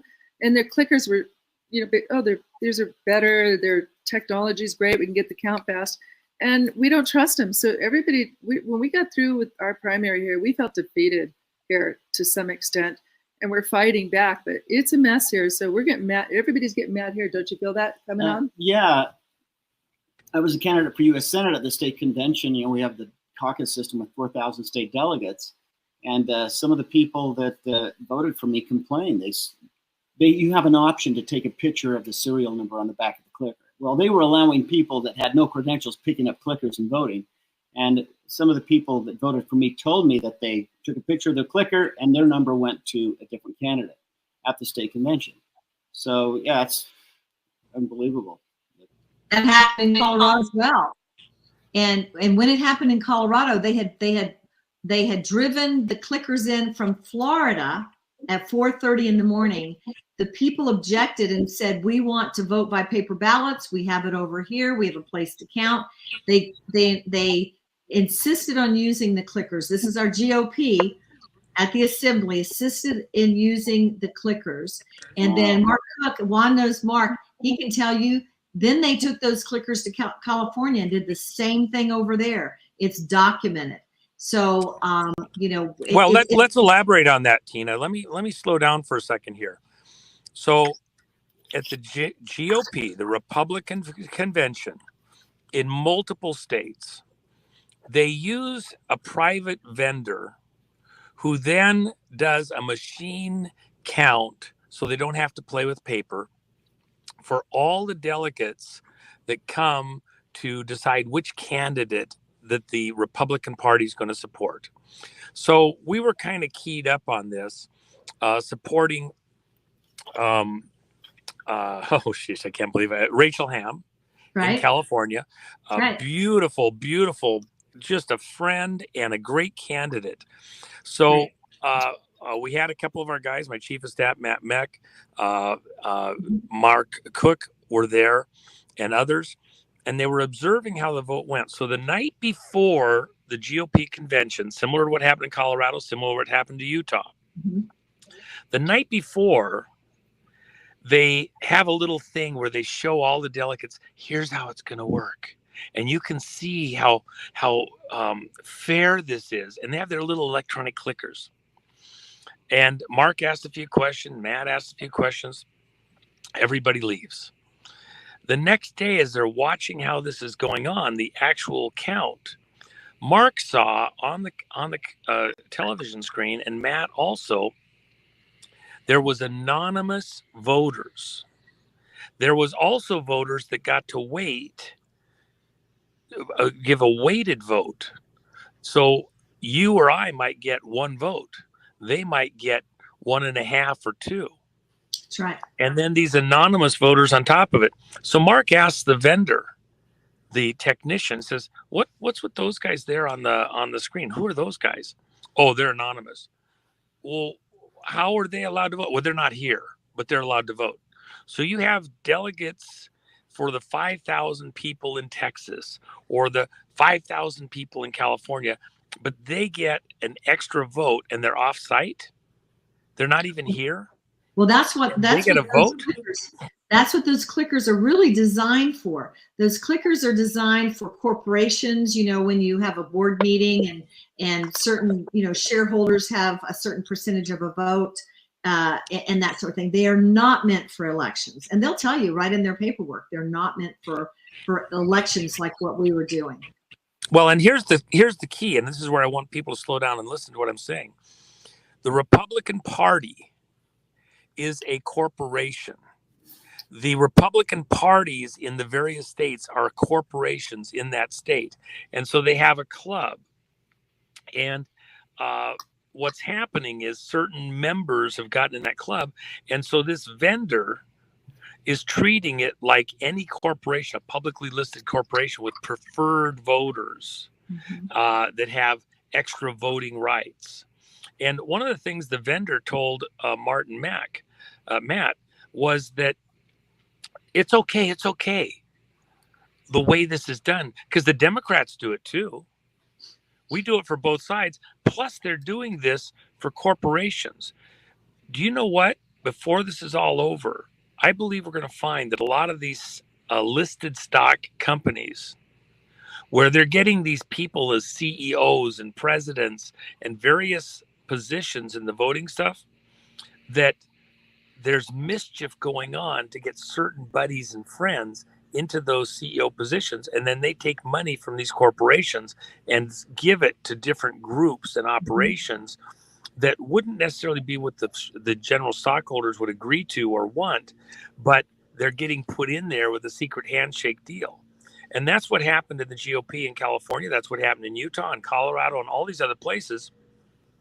The vote at the GOP is being cooked to favor certain candidates. So whereas the crowd loved Rachel and wanted her as the Secretary of State candidate for the Republican Party, behind the scenes, there was mischief in the vote, and Rachel did not win at the GOP, which means she didn't get funds. She didn't get assistance in her advertising and other things. It was weighted against her. So we're not really just dealing with vote mischief and machine mischief and magic at the vote level within each primary, within each state, at the primary and the precinct level. We're dealing in mischief at the party level to screen out the candidates that Americans actually want, to get this elite class candidates that will do what these party officials want. Before we're all over, we may have to re-look at this and incorporate constitutional Republican Party and eliminate or walk away from the existing clubs that exist, because the controls inside those corporations across the country are part of the mechanism of control in how the elections are run. Before you ever get to a general primary or a general election, the parties are captured, picking who can even move to the top with those funds. We're going to have to walk away from the Republican Party. I don't want to walk away from Republican because the platform is. He said, boom, constitutional Republicans. MelzieKaye like that one. You should have seen her reaction over here. It was pretty awesome. I'm out. All right. Never mind. We're going to meet her up. So we're going to keep rolling here at Juan O Savin. Tina Peters in prison right now. So, and our beautiful age, Operation Restoration, Loy Brunson, and Qschqql. And thank you for all the hard work you did, Qschqql, as well, getting all this stuff going. So here we are, whopping around in quantum timelines, helping people understand the plan. Enjoy the show. Is correct in many ways, but we're going to have to come up with a constitutionally focused Republican Party to challenge this corporation. I don't even know if we can get into the machine and fix it. It's so bad. We're going to have to throw it to the dustbin of history also and create new corporations, and everybody exit stage left. Let's go start over, where it's not a captured operation and where our platform is more closely aligned to what a classic Republican Party mentality was going back to the beginning of the country. I meant to say Tina has a hard stop here, but I would hope that Juan and Loy can stay on and we can segue. How does this tie in where we are with the Supreme Court case? If you guys think that might You know what? I wanted to add to that because what we were discussing earlier goes right with this to bring it into what we're watching today happen with 22-380. What they do with these voters and city workers, how many city workers are in Colorado? You know, times that by each city worker that is being threatened their job, and with each city worker, maybe 6 votes towards the Democratic machine or the Rhino machine candidate that they're choosing to put in. You know, besides the fact that they're bribes and they're canvassing and they're illegal, you know, what they're doing. And it really is mind-boggling to me how they've been able to do this for so long. But I cannot believe what they've been doing to you, Tina. But that's why this case is so important with Loy and his brothers, because these corrupt politicians, the ones who are going at people like you, Tina, they're going to get what they deserve, and they're not going to be able to steal, lie, and cheat for much longer. And that's why it's so important. I mean, imagine that. Imagine how many civil union workers they take that person. I'm going to threaten you your job if you don't vote. They just did it with that man over in Nevada. They told him if he didn't vote yay, that they were going to arrest him. So they're still doing it right now. And that's why I think that this case ties into everything that we're talking about here with the corruption behind the voting machines, behind the corrupt Democratic machine, and behind the corrupt politicians that they're putting in place, allowing them to just sit in their basement and campaign and win elections and steal places of others who are rightfully in that, should be in that position. Absolutely. Tina, let me just ask one quick question. In reality, this case, it revisits the presidential election, but in its own lane within the state of Colorado.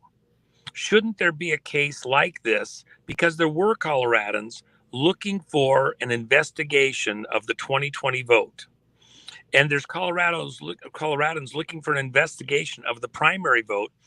And at the state level, state workers and people are certifying and going headlong into these votes. And they're not doing an honest investigation, just like they didn't do an honest investigation on yours. There must be some variation of what the brothers have done here at the national level that should be done at the state level inside of each of these states: Colorado, Utah, Nevada, Arizona, Georgia, all across the country. I think so. Juan. And Loy, let's touch base, because I would love to get a kind of a template for my attorneys on this. Absolutely. And Absolutely. you know, I know how they work as far as how they've been coming after me.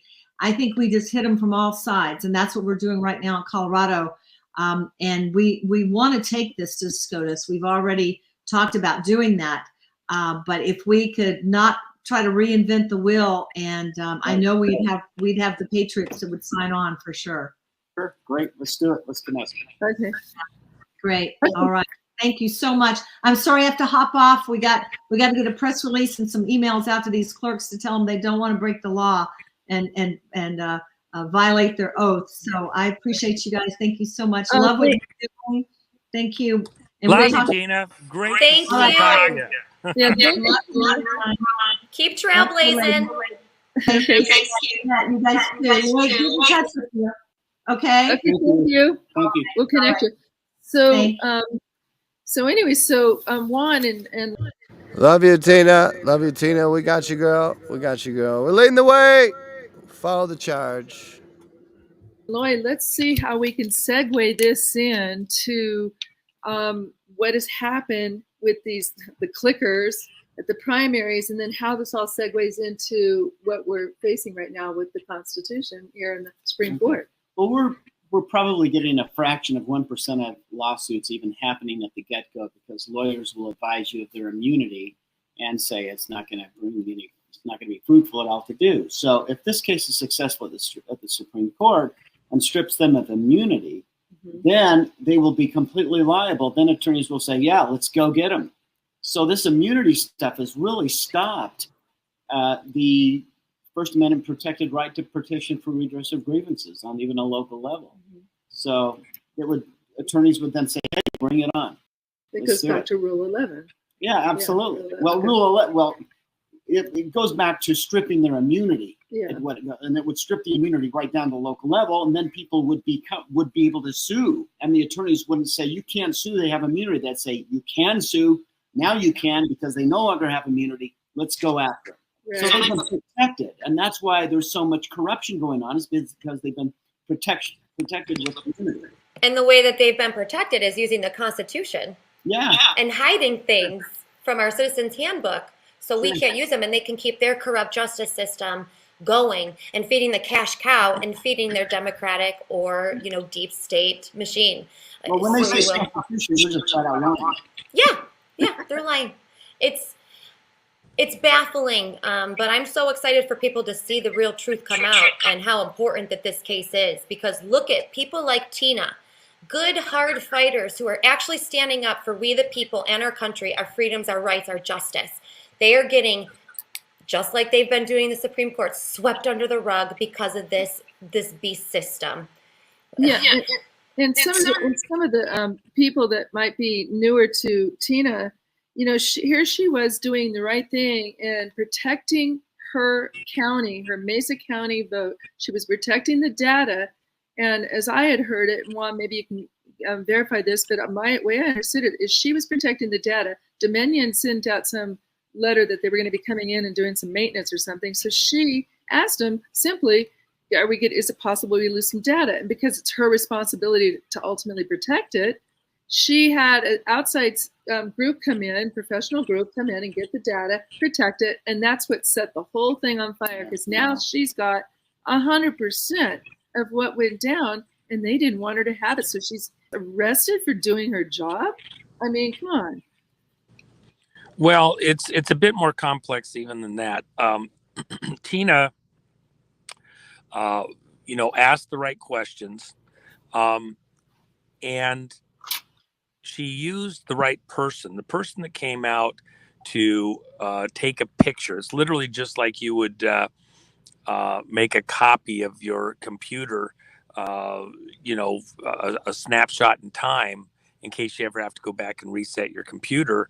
You've got everything up to a certain moment in time. So they literally just make a photograph, a copy of everything in the computer at that moment. That didn't change a thing. It's just a download of everything there for a record in case you have to go back and reset something or whatever. So she does that.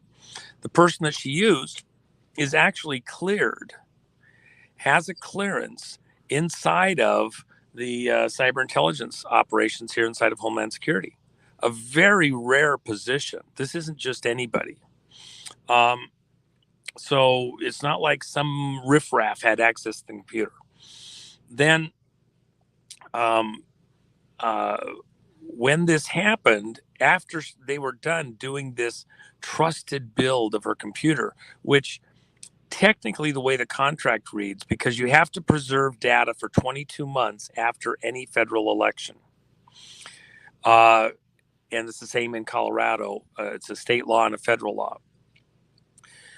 The fact that they were going to touch the computer could alter something. Her job job title is to protect the vote information until the expiration of that 22-month period since the last election.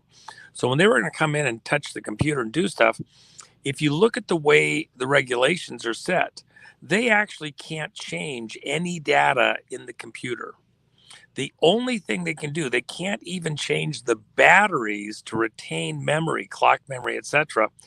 They can only look to test to see if the batteries are still good and make sure it's all okay is the way I understand it on these things. But instead they came in and they literally wiped the entire memory from the voting machine back to zero. Then they took new memory and reloaded it back in, and they selected out of the memory that they, before they wiped it, they did their own download. Then they wiped out stuff that they didn't want. Then they reloaded it with the altered memory. We actually know this because after they left, she had a second hard drive there and did another forensic copy of the computer, of the voting machine, and sent it off to this original person. Now you had comparative data before and after.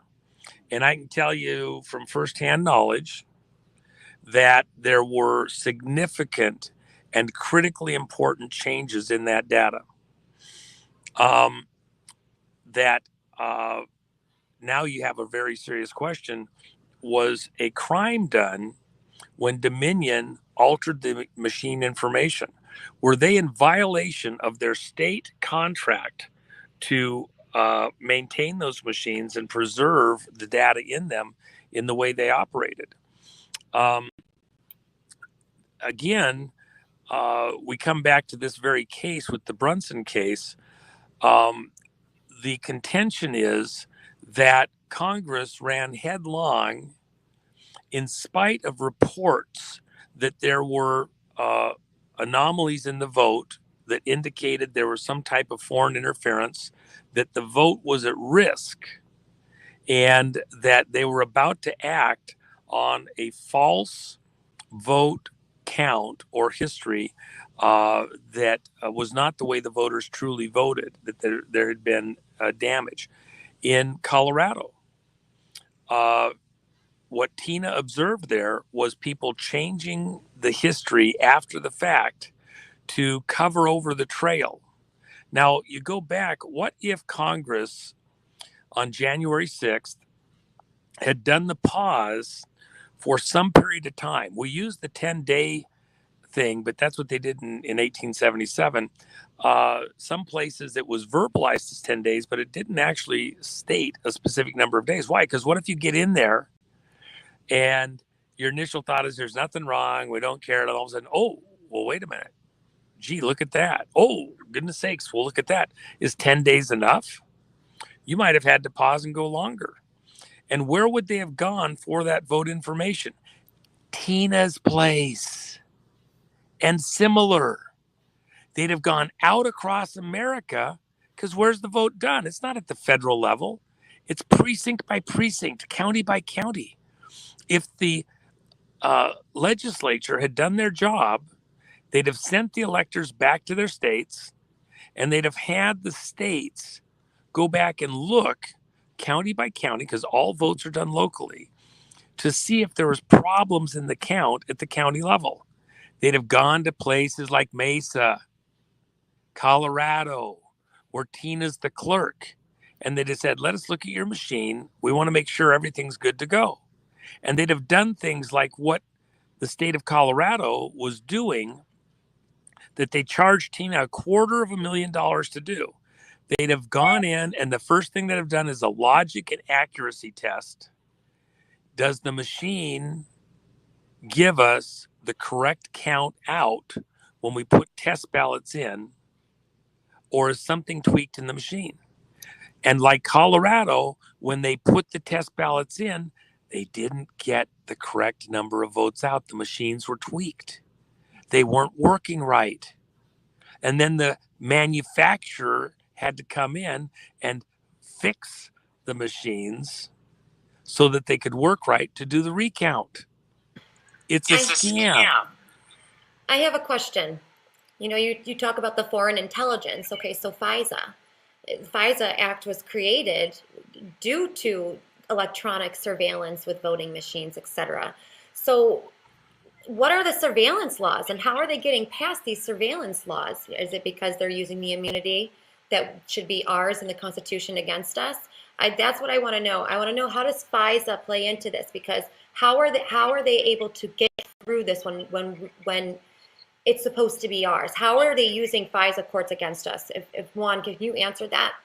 Well, it's not quite as simple as you might. I think the way you're portraying it's not quite correct.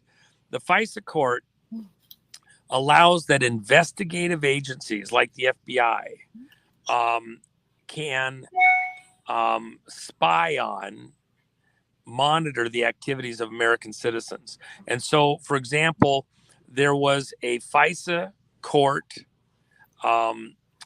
request by the FBI to monitor certain people around President Trump. Papadopoulos was one. Flynn was one. Other people, as though foreign governments were in collusion with them, and that they were working to cook the 2020 election, working with these foreign, Russians. Okay, all the court authorized was that investigative tools from Homeland Security could be pointed at American citizens. You have to have a warrant to do that. And because it was a FISA court, the FISA court is a secret court. You don't get to get noticed of the hearing. If they're looking at you in a normal court hearing, you get to come in and provide a defense. Even if a grand jury is looking at you, you may be notified that you can come testify at the grand jury, because they're looking at you and they want to hear your side of the story before they decide if they're going to charge you with something. In the FISA court, you don't get to know that they're coming after you and they're looking at you. So it's a secret court, and all of the proceedings are secret. The FBI came in and made assertions about Americans and said they're working for the Russians, and we have a good cause to believe that's true. So we need you judges to let us do an investigation of them without them knowing we're looking at their personal affairs, because the Constitution protects you against searches and seizures of your private books and documents and affairs, unless, a court authorizes it for various reasons with a subpoena. So the other thing about a FISA court is, Juan, I'm sorry to interrupt you real quick. Loy has a hard stop here. I'm really sorry. Oh, I'm sorry. No, that's okay. But Loy wants to you want to say goodbye to everybody? You guys are amazing, wonderful. Thank you for this opportunity. And we hope you come back with updates, and we'll get a hold of Juan. Loy, I wouldn't have talked. I'd let you talk. My gosh. Oh, no, that's fine. No, this is good stuff. I'd rather hear you than hear me. So anyway, we would love to have you back on Hammer Time. And Juan, we would love to have you back with him, because it's great to hear both of you guys discuss this stuff. So I look forward to seeing you tomorrow, Lon. See you tomorrow. Safe travels, and thank you so much. I'll send you your booking information so you know where you're at, okay? Okay, great. I'll shoot that over to you here shortly for you. Super. Great. Thank you. All right. Thank you. Hey, Juan, before you keep going about that, can't the foreign intelligence, can't that be the powers that be that are manipulating our elections? Can't they be the domestic terrorists inside of our country? It's not really. I don't think that's an accurate way of looking at it. Okay. The FISA court authorizes. Oh, we got an echo in here too, by the way. Somebody's got something on. There you go. The FISA court allows for monitoring investigation of Americans. The tricky thing, where I was just going to go a moment ago, is that when the FISA court is looking at an individual, it has an extended power to go out 3 people past you.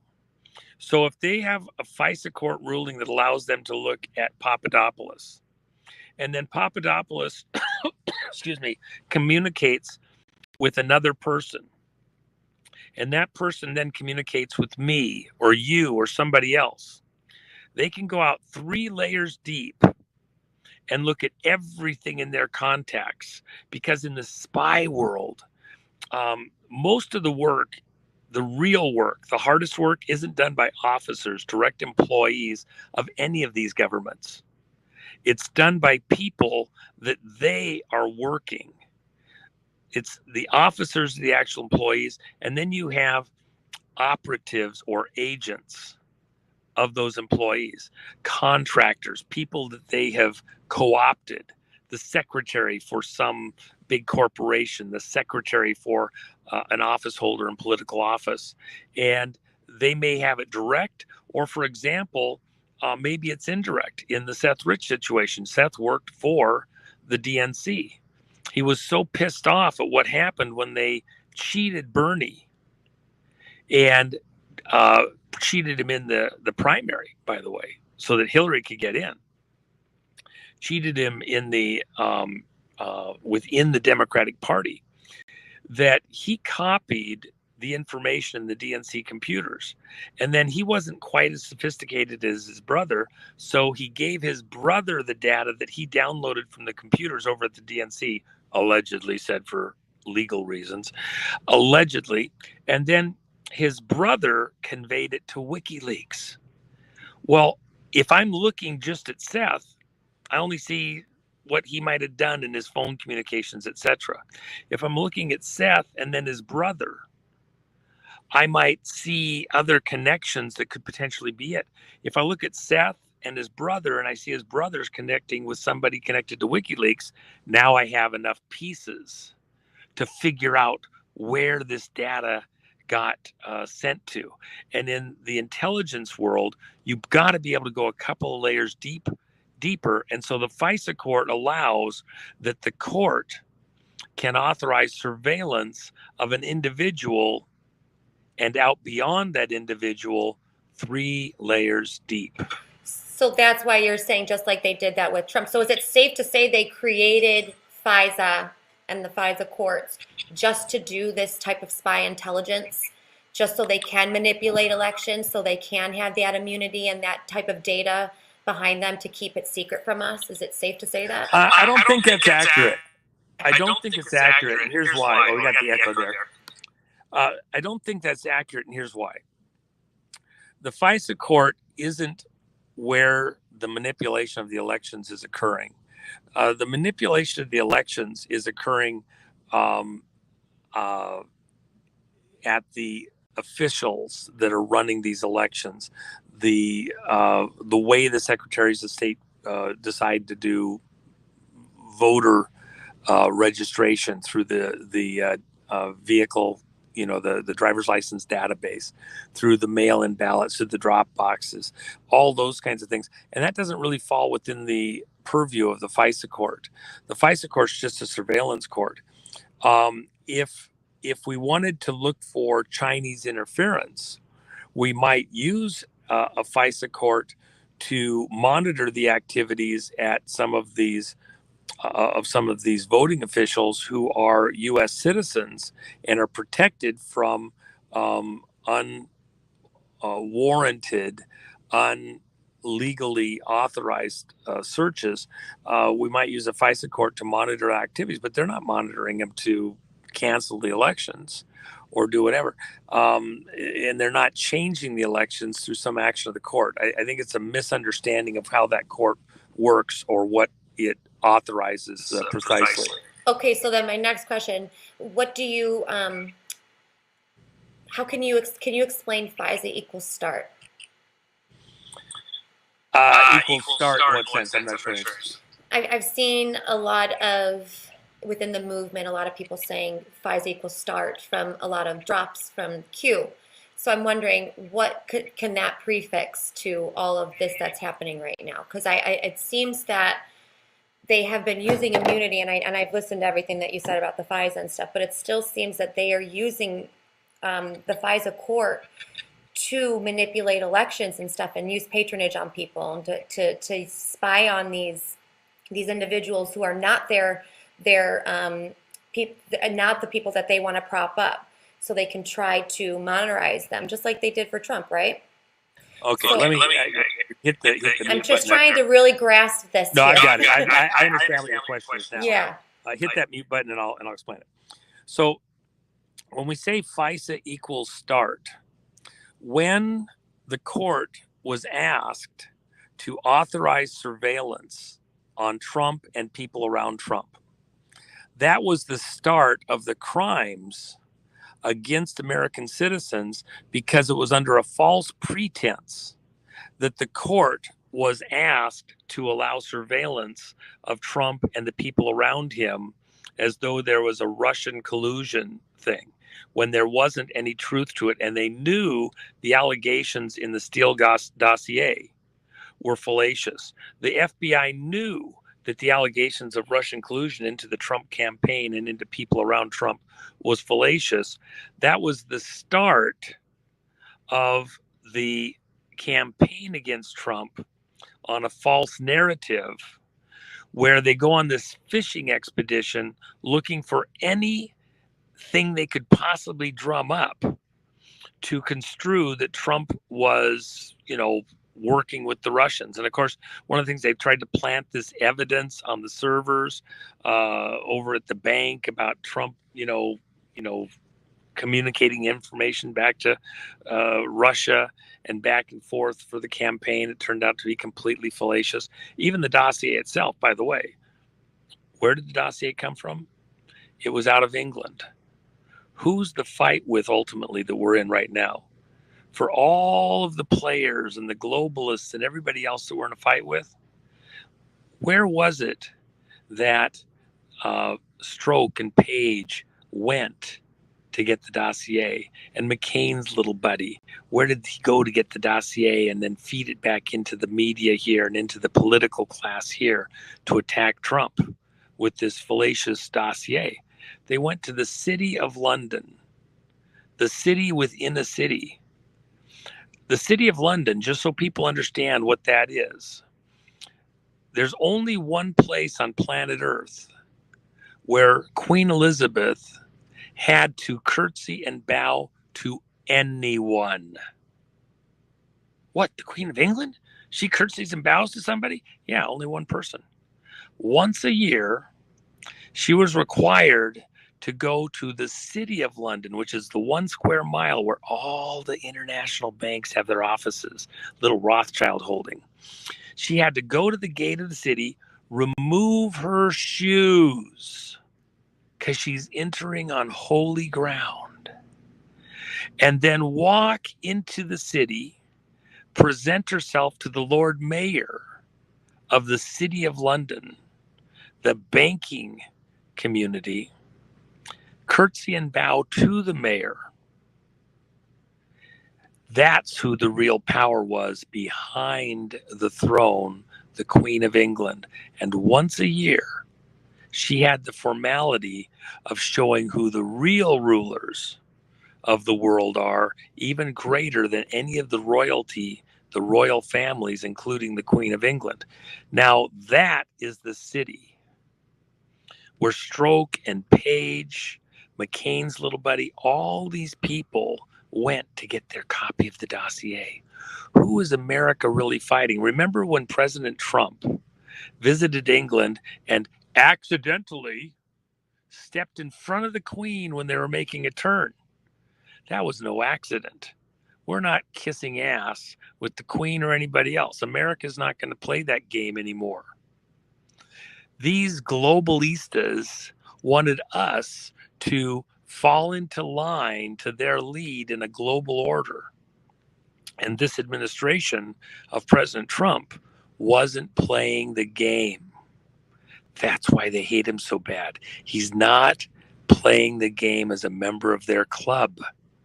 And that's why they had to take him out. And when they use FISA and the FISA courts to surveil the people around him and then put this dossier out there and then have the FBI accept it as, oh, look, Russian collusion. Look, we have evidence.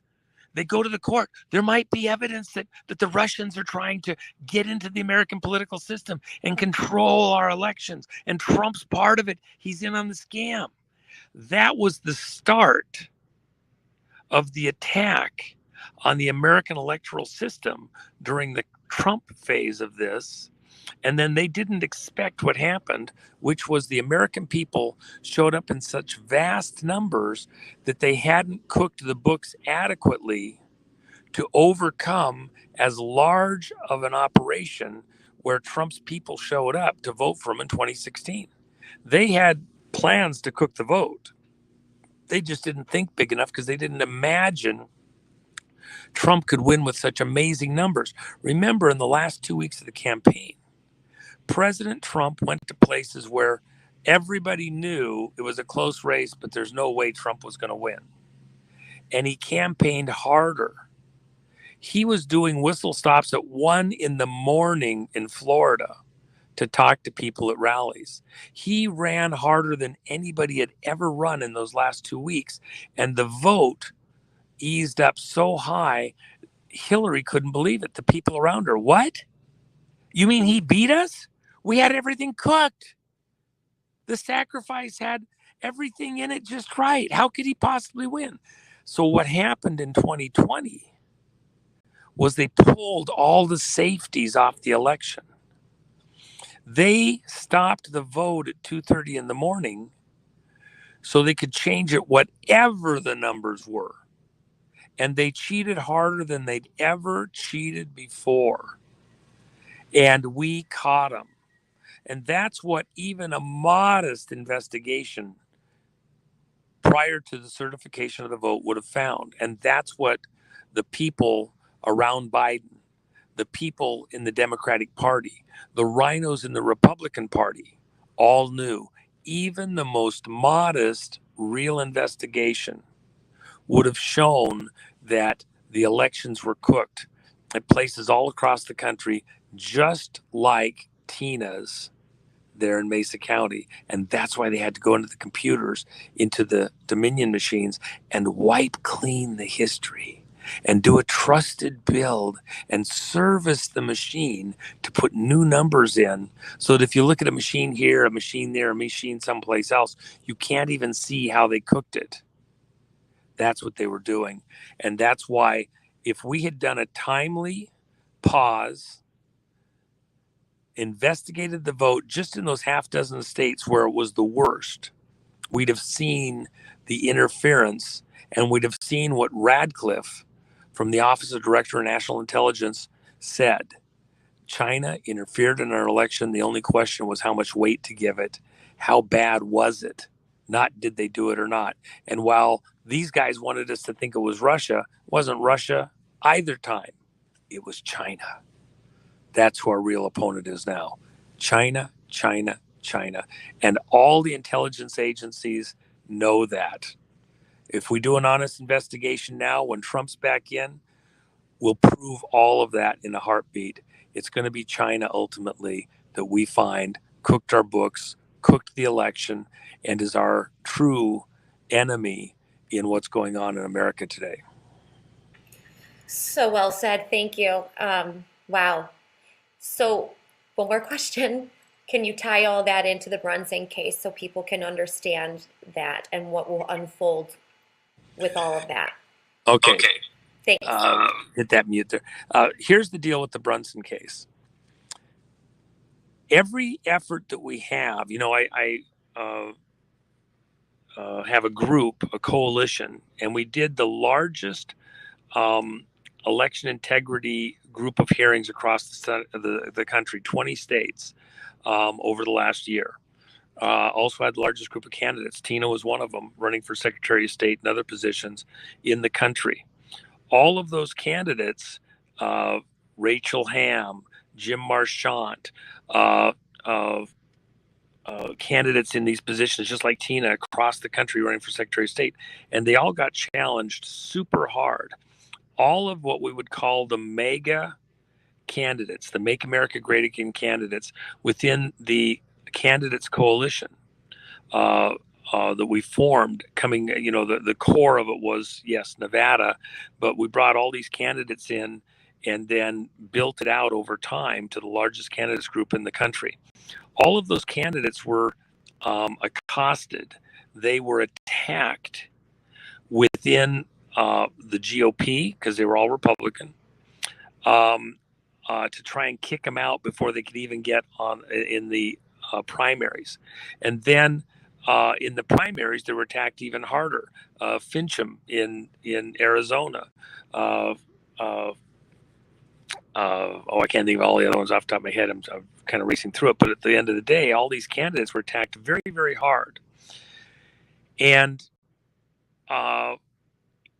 we look at a case like the Brunson case, the criminality in not allowing a lawful investigation where there is signs of interference in the election, collusion, tweaking, whether it be the machines or the ballots or where the ballots go, empty vacant lots, 200 ballots to one apartment and, in a building or something like that. Had Congress just paused and looked at the 2020 vote as 100 members of Congress asked for, they'd have found that criminality almost instantaneously.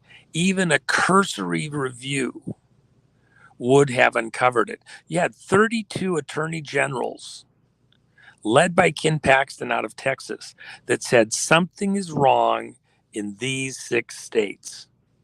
And we need the Supreme Court to step in and order that there's some kind of an investigation into those 6 states, the way that they're running their elections. Even within the state, they're violating their own state law in the way that they're doing the drop boxes and the mail-out ballots and things like that. We need help. And the Supreme Court said, no, it's a state's thing, even though it's a federal election. So what happened is, with the Brunson brothers suit, it says that Congress violated the protection, violated their oaths to the American people and to protect the Constitution against all enemies, foreign and domestic, that they violated their oath of office to protect us from criminals who might cook the vote. It's a very simple case. I was critiquing the case with one of the law attorneys that teaches. He's a law professor at one of the major universities. And we were looking at this Brunson case, and he said, they could have made a stronger case on why Congress had to do this investigation, because there's all sorts of evidence from Director Radcliffe over at Homeland Security that there was Chinese interference. There's all sorts of information at the Senate Intelligence Committee. The Director of National Intelligence, the day after Congress certified the election, the day after, on January 7th, Director of National Intelligence Radcliffe sent a report to the Senate Intelligence Oversight Committee, and Director Radcliffe didn't mince words. Serious information about Chinese interference in our election exists. And the only thing in question is how much weight to give it. But he took a stand and said it was monumental, it was huge, it was traumatic.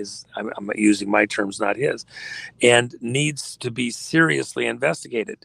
Well, at the Senate Intelligence Oversight Committee, excuse me, too late. They already certified the election. Why didn't Radcliffe give the report on January 5th or sooner? They had the information long before. He was talking about it all the way back at December 15th, 3 weeks earlier, saying there's Chinese interference and it's a serious thing. But he doesn't provide the actual report because they didn't want to politicize the information about Chinese interference. What's political about it? It's an attack on our Constitution. The Constitution, people need to burn this into their brains. When we say that they're not protecting the Constitution against all enemies, foreign and domestic, another way of saying that might be clearer to most citizens, it sounds like it's just a piece of paper and whatever. No. The Constitution is the contract between our government and our citizenry. It's the agreement that lays out the terms of how the government operates, what it can and cannot do, what it must do, what it must not do. And if they violate that contract, then the government isn't protecting the people, which is its entire reason for existing. So when the Congress people did not protect the Constitution, they violated their oaths of office to protect the Constitution against all enemies, foreign and domestic, to protect the contract between the government and the people against all enemies, foreign and domestic. What is more core to the contract than that the people get to decide who reigns and rules over them, who has lawful positions of authority within their community, within their household, their state? If you can't vote the people that will represent you, that's taxation without representation. Why did we fight the Revolutionary War against England? Because we couldn't elect the people who were administering over us with government. We were being taxed, but we had no representation to say, well, that tax isn't fair. That tax is too much. Taxation without representation. When you can't make your vote count, when somebody else can cheat your vote, then you don't have a government of the people, by the people, for the people. You have a government of somebody else's choice, instituted to control you for their purposes, for their benefit, for their gain, and you don't have representation. So that's disenfranchisement. That would be like any slave not getting to have a vote. You're a slave in this house. You will do what you're told to do. You will not argue. You do not have license to give your opinion. Shut up and do what you're told. That's no representation. When your vote is nullified, canceled, taken away, given to someone else, where your weight of your votes, you're only 2/3 of a person. The other guy gets a preferred vote. He gets to vote 2 times for every one you get to vote. That's disenfranchisement. This case, the Brunson case, attacks a vote that everybody felt and understood and believed, and many knew, was a crooked, corrupt vote in 2020 that needed at least some modest investigation in order to uncover the criminality in the way the vote was conducted and counted. Congress didn't want the Director of National Intelligence report. Congress could have paused and said, okay, we're not certifying the vote until Director Radcliffe presents us his report. We're not certifying the vote until we send a note over to the FBI and the CIA and tell them to get their information to us immediately. Get it to the Senate Intelligence Oversight Committee. Get it to the House committee that may be appropriate related to elections. Whatever committee you want to get it to, get it here now. We're not going to certify the vote till we find out what the hell's going on, that we have directors of intelligence agencies telling us that China interfered and it was significant, and other agency directors are saying, no problem. It's nothing. Move along. Ignore it. How come we have this divide between various intelligence agency heads? Some saying it was huge China interference, others saying no big deal. Well, were the ones saying no big deal on the payroll from Hunter or someone else or from Chinese agents? Did we have infiltration? Why are we getting a disagreement here? That alone was simple cause that Congress should have paused and done an investigation. And this case doesn't purport to know the answer or care about the answer. Congress could have done an investigation, cooked the books and said nothing here. They could have done a 4-hour investigation and met the letter of the law and said, no, we took a couple testimony from a couple people, just like the January 6th committee.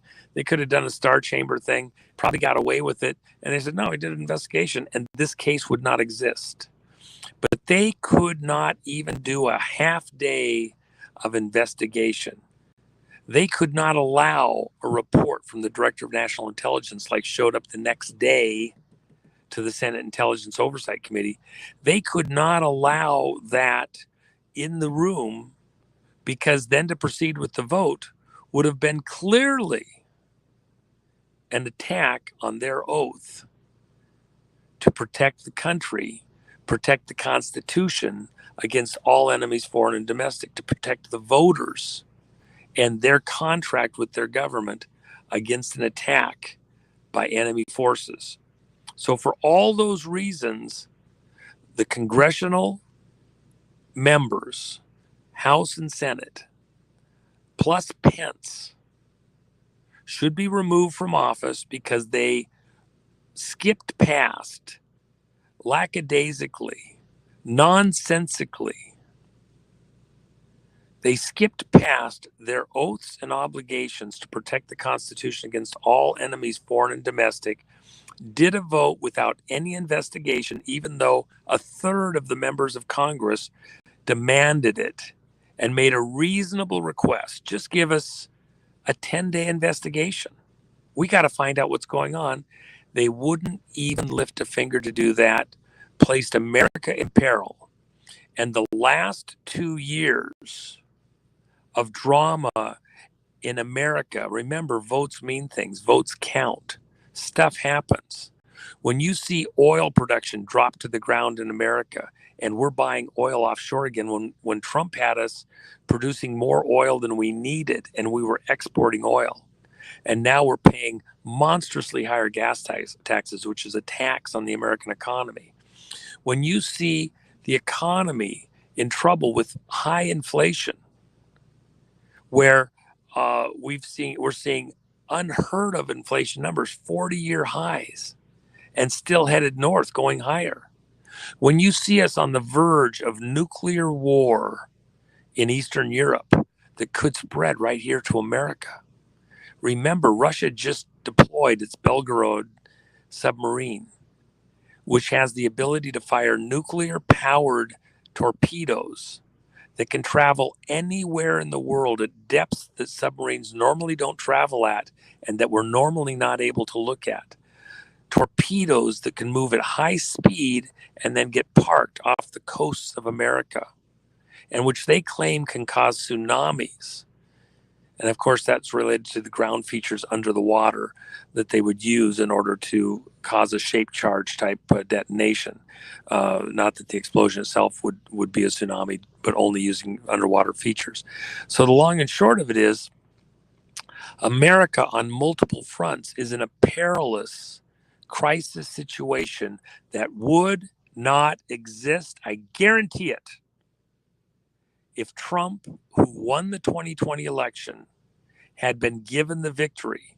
America would not be on the precipice of some type of calamitous disaster today. Elections have consequences. Stolen elections have consequences. This lawsuit addresses the criminality amongst the members of Congress who, in a criminal fashion, failed to protect America from a stolen vote, certified an election that suited their purposes against the best interests of the American people, in violation of their oaths to protect the American people from all enemies, foreign and domestic, via the Constitution, the contract with our government. And therefore, those people should be removed from office immediately, the election decertified because they voted in violation of their oaths, Trump recognized as the ongoing president, and then the build out begin for America to climb out of this hole that these monsters have set us in and get us back on an even keel, setting the ship of state onto a new course away from the rocks in the middle of this storm that we're in right now.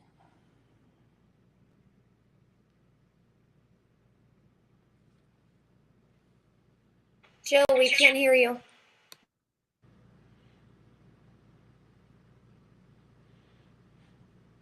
Can't hear you. Juan, that was amazing. That really was amazing. It makes so much sense. And the way you tie it together, I'm going to have to re-listen to this when we're done and really do the recall on it, because that was a great amount of information that a lot of people need to hear. I'm just really appreciative. Yeah.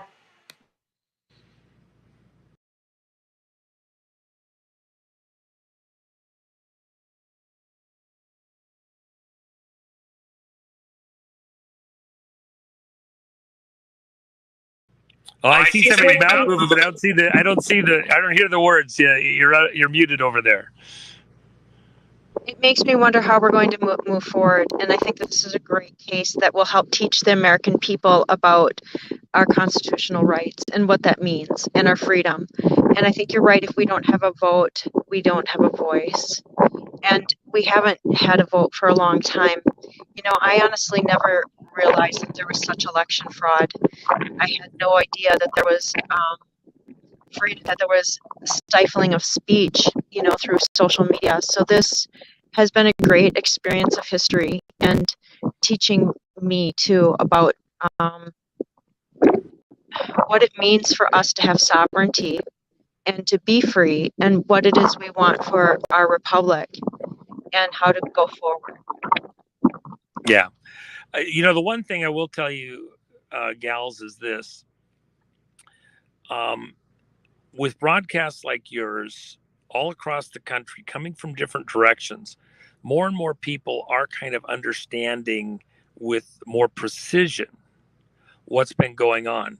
Tina Peters is an excellent example, because when her constituents within her county came to her telling her that they were worried about the election data, Tina Peters has said repeatedly she poo-pooed them and blew it off because she believed that Mesa County, Colorado was literally the gold standard for elections. She herself, being the clerk for Mesa County, Colorado, she believed that her machines and the way the vote was conducted was the cleanest, straightest, most honest vote you could get in America, that they were the example, the shining light to counties all across America to get a straight, honest vote in an election.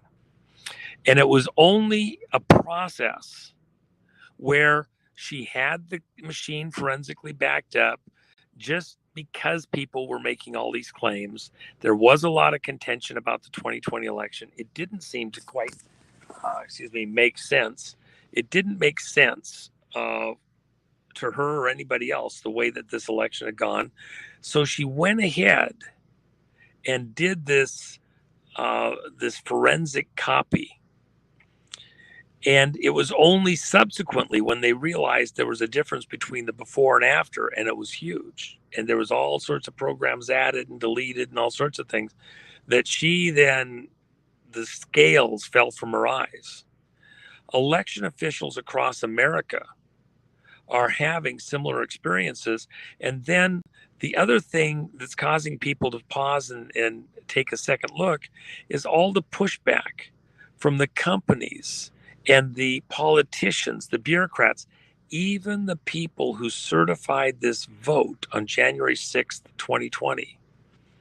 How does it make sense that they wouldn't have just done a 10-day investigation? It wouldn't even have stopped the inauguration day.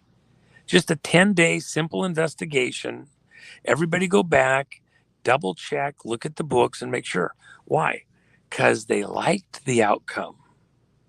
Because they wanted the outcome. They didn't want justice, and they didn't want to get caught in it because they knew something was wrong. They were participants. There's sins of commission, things that you do, and there's sins of omission, things that you don't do that you should do. This was a sin of omission at the very least. They omitted to do a simple investigation and place the country at risk. The dramas, the deaths, the displacement in the Ukraine of millions of people out across Europe can be traced directly to the vote by the House and the Senate on January 6th, 2021. If President Trump had been recognized and continued as president, the dramas in the Ukraine, bringing America to the brink of nuclear war, would not be occurring today. The millions displaced out of the Ukraine, lives destroyed, businesses, all of the drama, the thousands and thousands dead, would not have occurred. Trump would never have allowed it.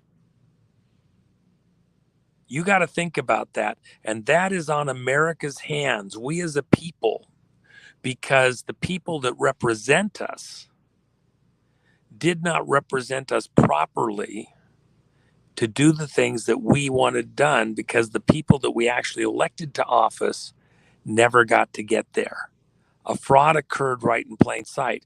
If we allow it to stand, the guilt is on us as a people.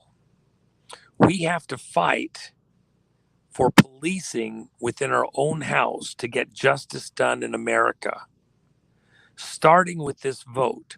And this case is an opportunity for us, the American people, to set right a horrible, terrible, vicious wrong that has already cost thousands of lives in Eastern Europe. And unchecked, not reversed, has the likelihood of ending up in nuclear war for planet Earth, with millions and millions dead on both sides, because the wrong people are in the wrong places. They should be in Gitmo and beyond, and they're running our country. They should be in a madhouse being given drugs to sedate them, and they're running our country. The maniacs, the swamp creatures, the insaniacs are running America, and we have not as a people been able to find a way to put an end to it.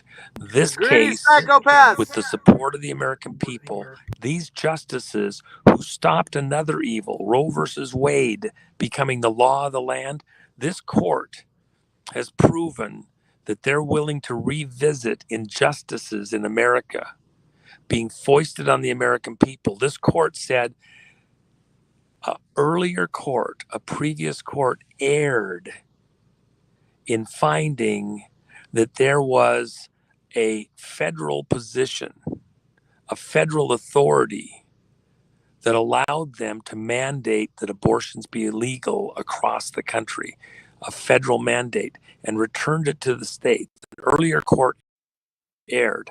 I am telling you here within this audience, this legislation, this certification, those that voted to certify the election without the benefit of any investigation erred. And they erred in a lethal way.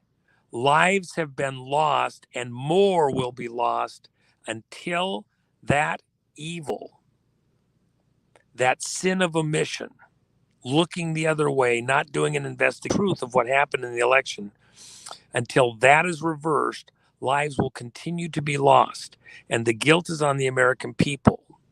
We have to pray and ask for divine intervention, for guts of titanium and backbones of titanium and beyond, with those justices who already overturned Roe versus Wade, to address this evil and overturn this unlawful certification of the election, kick those people to the curb, out to the street, and then refer all of them for criminal investigation, both by the Justice Department and by military authorities, for treason and collusion with foreign enemies when they certified the vote on January 6th, 2021. When I lived in Venezuela, I experienced a coup. And I think that this is kind of like an internal coup. Nobody realized that that we were having like a foreign government come in through interference in our elections. And take over our government. That's kind of how I see it.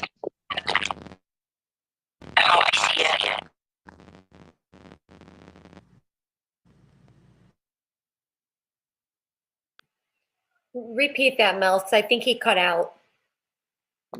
Yeah, I said when I lived in Venezuela, the wind is bad here. I lived through a coup attempt, and I kind of see this like an internal coup through election fraud. That it was, they've been doing it for a long time, but it was a way for them to infiltrate without an invasion. And the American people they don't realize it through Project Mockingbird. That they've had their rights taken away, that they've had their vote and their voice taken away. I agree. I mean, you have media personalities who got money from 3-letter agencies to cook the conversations that the American people were hearing and allowed to talk about.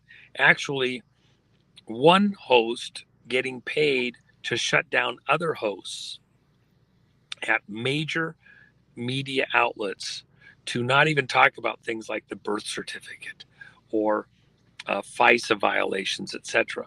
And so the conversation, even the Twitter stuff with all of the bots, the fake accounts, cooking the way conversations were had. And I know more on that than I talk about. Somewhere down the road, I'll talk about that in precise detail. But we had to fight fake accounts in order to change the way the media covered things. And we accomplished that earlier this year at a critical moment. And it was literally millions of fake accounts over at Twitter. It's insane. Yeah, like I said, I don't know that I would have believed it had I not experienced it, because in my mind, I really wasn't on social media. The only reason I went on was because something happened when COVID came out. I didn't believe that the story was real, so I wanted to find out the truth. And then I found you, and here we are.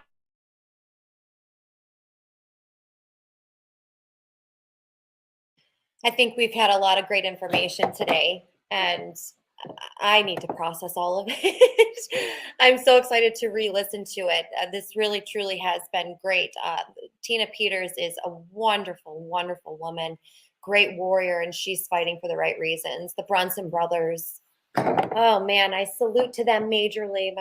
They are just, I think they are truly instruments chosen by God for this time, and for a lot of the American people that have no idea what's going on, don't even have any recollection to an election being stolen. I think that there's going to be a lot of eyes opening up. And you, Juan, you're just so wonderful. And every time you do something, I listen with intent, and I really appreciate it. The way that you are able to tell stories, especially biblically, it's great. And I don't know if we can hear you, Jill. Can we hear you? Can you want to try? I don't know. Can you hear me? Yes, we can. Go ahead. Oh, okay. Well, I don't know. I was having some tech issues. Yeah, no, I just think we can conclude this, but I just want to say to the audience too, and any last comments you want to make, Juan, but we will be posting this and in the comments when we put it up to Rumble, and we will share this out in a few days. But we will have everything in there from your Gumroad, how to get Kid by the Side of the Road. I will include the jennifermac.com store so they can know where to get your jacket that we love, the El Magador. I got to get one of those next. Oh, yeah, that's fun. I'm going to have to get one in case I don't make it to Texas. So, yeah, and I just want to say, too, Juan, we just appreciate so much you coming in here, because this is the conversation America needs to have. This is the information that they're not getting out in the news. And I'm, like I said, my frustration with even my friends who love Trump, but they just think, oh, it's an election. They think it's all okay, that it was just, they don't understand how bad it was rigged. And so my last question for you, Juan, I've been thinking about this all day. Since we've identified the fact that the Supreme Court with this particular case in front of them right now that we discussed with Loy and Tina Peters. If they can move at any moment, we don't really know how it's going to unfold. If they don't do anything right now, do you think this goes to January 6th? And what are your thoughts that would happen then? And my second part of the question is, I just can't see at what point either way where the military doesn't move in if they have so much evidence. And I just don't, I can't imagine that they won't move in because they have a right to protect the people. They have a right to defend us because our Congress didn't do their job. Well said, Jill. Go ahead. Oh, I just wanted to say that was well said, Jill. Well, let me just say this. First of all, it's not a right, it's an obligation. But optics are really important. The American public had, say, the military, had Trump sign the Insurrection Act on December 18th of 2020 because of all the evidence, the information that was coming in, and then the Director of National Intelligence not in compliance with an executive order, and the heads of the intelligence agencies not complying with an executive order to report on any information related to foreign interference in the election. Had he signed the Insurrection Act, unfortunately, what happened with Lincoln is what would have happened with America. And the generals that advised the president overnight on the 18th into the morning of the 19th concurred on this, that by degrees, America would have gone into civil war. Within a matter of months, we'd have had some kind of civil war in America because the public was still too divided over what happened. Even people that voted for Trump wouldn't have wanted to have some civil, conflict. And so you'd have had something close to 50-50. Maybe it's 60-40. Maybe it's 70-30. But the fight's on, and it would have been very destructive for America, and it would have gone kinetic. President Trump very wisely took the advice of his military counselors and paused on signing the Insurrection Act. People speculated he had all along. He didn't. And he said directly, I did not sign the Insurrection Act. So he did that to protect America because we couldn't have survived what would have happened. The nation, the people were just too divided, too closely, too evenly divided. What has happened in the intervening period is that more and more people have seen the consequences of this election, the inflation, the shutdown of the oil production here in America. Energy makes the world go round. You shut down energy production in America, you choke back the economy. The business of America's business. It's a tax. It throttles, it chokes out the life out of America, puts a muzzle on them. This war situation, all the money sent to the enemies of America and to justice. We're backing groups in the Ukraine who worship the Nazi mentality that we fought against in World War II, who wear all the tattoos over their body and think Hitler was the savior of mankind. And we, America, are backing them. Men, families who made horrendous sacrifices in the Second World War are rolling over in their graves in that great stadium in the sky above us. Those souls watching us today on the field of play are questioning, are you realizing the sacrifice that we made of our life? And you're paying those people? You're supporting them in this fight? Have you lost your minds? But at this exact moment in America, having had the intervening 22, 23 months, we now know what these people are about and how they choose to govern, what they want to do, what the world is like under their governance. We as a people have had a near-death experience as America. We need to pray, cry out to God himself. Please, God, save us, not this future. Don't let us go into this hell and remain here while there's still a silvery thread to grasp onto. We cry out to God, pull us out of this hell. We want to make a change. We want to live differently. We want to reset everything. And this case is the reset. It cancels out much of the evil that has occurred, moves us back in time, brings the lawful president who did win the 2020 election clearly back into power, and we can start to climb out of this madness, this mess, this chaos that America is mired down in. And not only for us alone, but for the whole world. We throw the criminals in jail. All of the criminality is referred so that justice can be done at the Justice Department. And justice can be done within the military tribunals to put an end to the criminal captured state that controls America, this deep state bull that's rampaging over America and the world and destroying everything in its path. Trump is the Megador, delivers the kill shot, and his arrival on the scene is announced by the four trumpeteers, the wild card in this whole game. It's a straight flush win. Trumpeteers across the board. God wins. God's people win. America gets a reset and a restart, and we climb out of this hellhole that we're in right now. And it's a little ironic. It's a little ironic that the Brunson brothers all played trumpets. I mean, it's amazing. It is amazing. And while we've been doing this today, so Elon Musk, in about 40 minutes, he said that this is what he said an hour ago.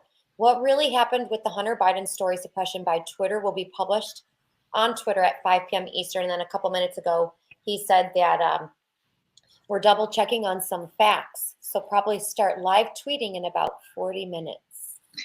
So, whoa. Well, again, the public, the optics, instead of being 60 or 70% against 30 or 40%, it's now crossed this 80+% threshold. And the beauty of this moment is more and more Americans are waking up by the hour. We're solidly in the zone where if the Supreme Court acts, then we don't go into civil war. There will be civil unrest. There will be civil discourse. But the numbers on the side wanting some type of justice, reversal, reset, are in that 80 percentile. Not that they're Trump lovers, not Trump supporters necessarily, but they understand that something's wrong with the vote, something's wrong with Washington, D.C., something has to be done. And when the court acts, should it choose to act on this case, the people will be solidly behind it. And while there might be civil unrest, civil discourse, there will not be civil war. Now, when this might happen, by the way, you asked me the question, can the court act at any time? They received this case on the basis of a national security emergency. So even though the case is set for a January 6th conclave to decide whether or not formally take the case and have justices vote on it, the reality is because national security was raised in bringing the case to the Supreme Court, and they're very aware of that, and some type of national emergency potentially existing, they could act at any minute, call a conclave. A majority of justices could decide something literally within hours. If only 4 justices decide they want to take the case, they could have a review of it. The reality is the justices are already reviewing this case. It's already firmly in the grip of at least one of the justices, and probably several, because the clerk of the court has been reaching out to the Brunson brothers for months to race this case, to move it rapidly to the court. So they're very aware of what's going on in there. And because national security is involved, the justices could decide on a dime to immediately review the case, call a conclave at 3 a.m. This is aimed at this Congress that's out of control. This is aimed at this administration, which is out of its mind. And this court has been given a loaded gun with the trigger cocked and a round in the chamber and a full magazine. If Congress or this administration go too far off the rails, this court could act very, very rapidly, and they're not constrained to wait till January 6th.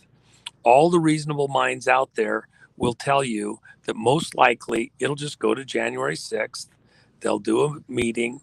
They'll decide if they want to hear the case further, and this is going to stretch out till spring or, late spring, summer, before they finally decide to come to some kind of a finding, etc. And we just go on with life as we are, and the 2022 election continues on and everything else.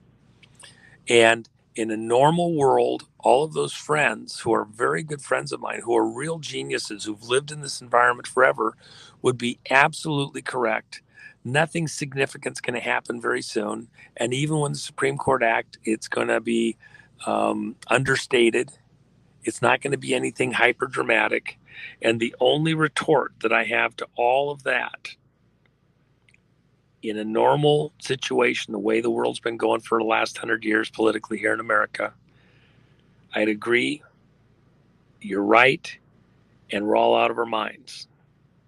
But this is the court that reversed 50 years of settled law with the Roe versus Wade reversal and said an earlier court erred. This is the court that is under attack by this legislature and by this Senate and by this administration, who are ganging up against this court, threatening to pack the court, threatening to change term limits, and to change the balance of power in America's legal arena forever, to stop a court like this from doing what it's doing right now. The court members who voted Roe versus Wade, which was a majority of the court, believe they're under attack because of Roe versus Wade, and they're willing, and I believe they're telegraphing, even in pulling this case to themselves on a rapid basis, that they will pull the trigger if needed to protect America, kill the deep state beast, head and heart, and save America.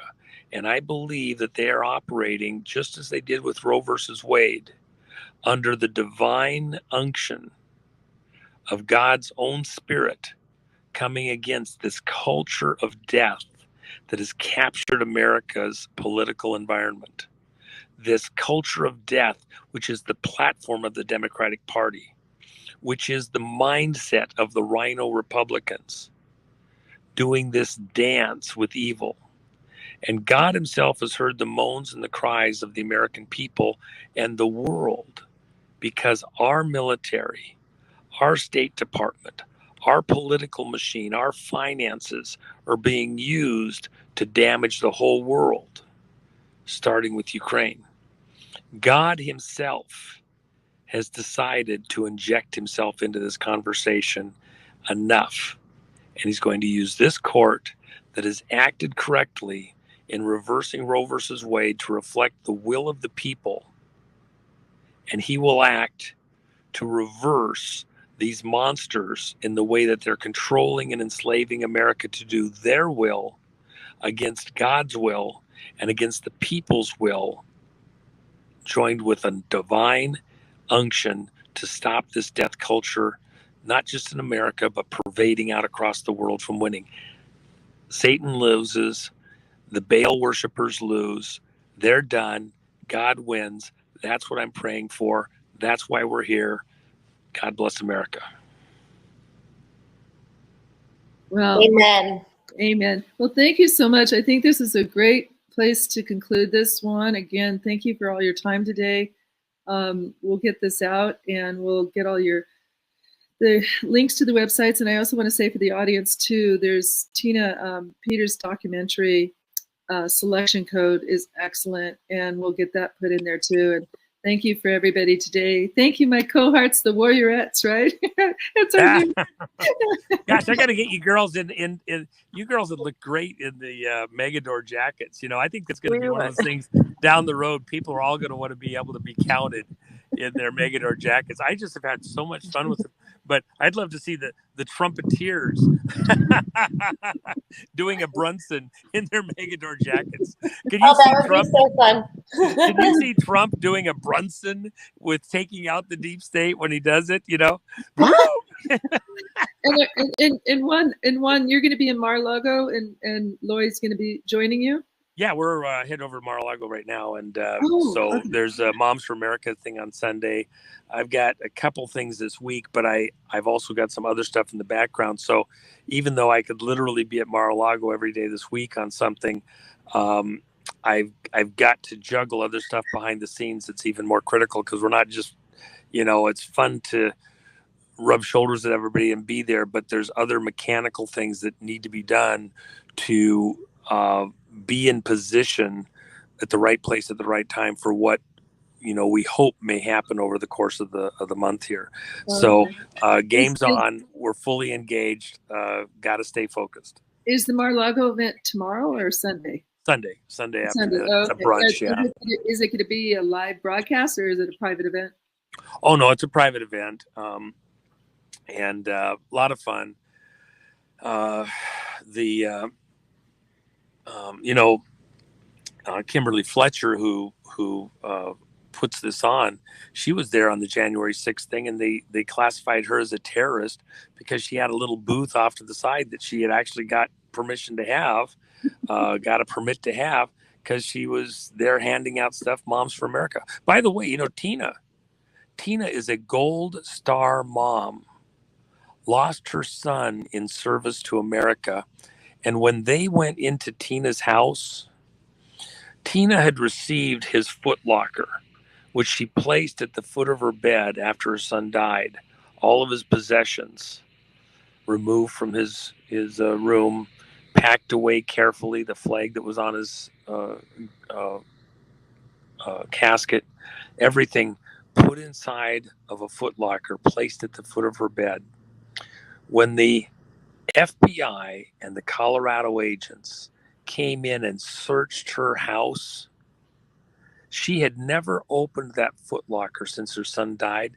They took everything out of it, strewed it around the room, stepped on it, didn't care, walking all over the place. It's like what they did in the president's residence at Mar-a-Lago. And the FBI agents are pulling the dress up in front of them, looking at all of her wardrobe, okay, having a laugh. It's on the video cameras that they told them to shut off. These people have a mentality that is an affront to us as citizens. They could easily have done what they had to do without being vicious, without being disrespectful. We treat Gold Star moms different than anyone else for a reason. And we stopped at last year's Moms for America.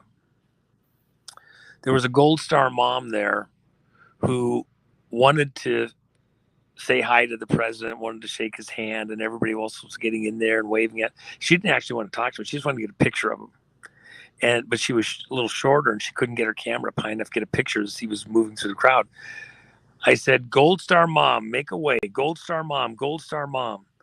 And the crowd divided, allowed her right up to the president. She got to spend a moment or two with him, talk with him. He gave her a big hug 3 times. And paused. The president paid respect to a Gold Star mom because that's what we do. Even in a crowd of all these people, we pay a different kind of respect to families whose children have been lost in service to the country. And they did not respect a woman who they knew was a Gold Star mom and her possessions, even to her son's footlocker. They trampled on those parts, those pieces of her life, his life that remained, because they do not respect Americans and American sacrifice. It's wrong. It goes to the core of their mentality. And that is the bull trampling about the planet, just like in the Tale of Gilgamesh. And we must put an end to that mentality being able to boisterously disrupt and destroy the American way of life that the Pilgrims came here, prayed to God to have, and that was supposed to be here all the way along. We're gonna take them out. We're not going to allow that. So Juan, I do have a hard stop because I do have to get somewhere in about 30 minutes. But let's just conclude it here.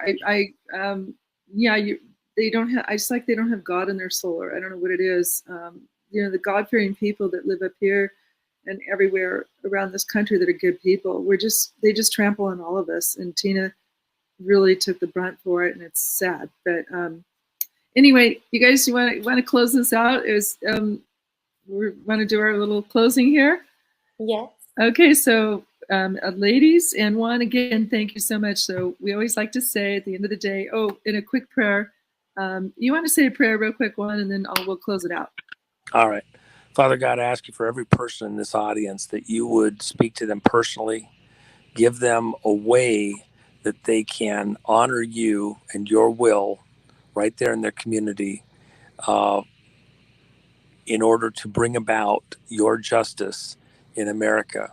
We ask you to bind and stop every one of those people who certified an election against the interests of the American people, against the interests of your people, Father God, and that you would remove them from office, that you would give the Supreme Court justices the right understanding, direction, inner fortitude, backbones of titanium in order to move forward, just as they did on Roe versus Wade, to stop the frauds in the elections in America and the buying of America through those politicians. We ask for your protection, your provision in these tumultuous times, and we pray for President Trump and his family, with all the dramas ahead for them, that they will come through this in a way that pleases you, honors the American people, and saves America to a new future, a proper future, where you are the God over America. In Jesus' name, by the blood of Christ. Thank you, Father. Amen. And by the way, I was coaching a couple of you. So when you do your Where We Go One, We Go All, you should do it with the Brunson at the end. Because the Brunson, you should, where we go one, we go all. With the trumpet. I'll have to get him to record one. So with that said, we're just trying to keep it like we're just trying to actually get it on time. We're trying to get it on time. What do I got to pay you? The Brunson's dad paid him to do it. Do I got to pay you so you can practice to get it right? Come on, let's go. We practice. Okay, I'll pay you in cookies. I'll pay you in cookies. I'll pay you in cookies. These are good ones. These are monster cookies. That looks good. Okay, so here we go. With that said, where we go one, we go all. Thank you. Hey guys. All right, girls. All right. Bye-bye. Have fun. Safe travels. Safe travels. Right, Yes. folks. Thanks. Bye.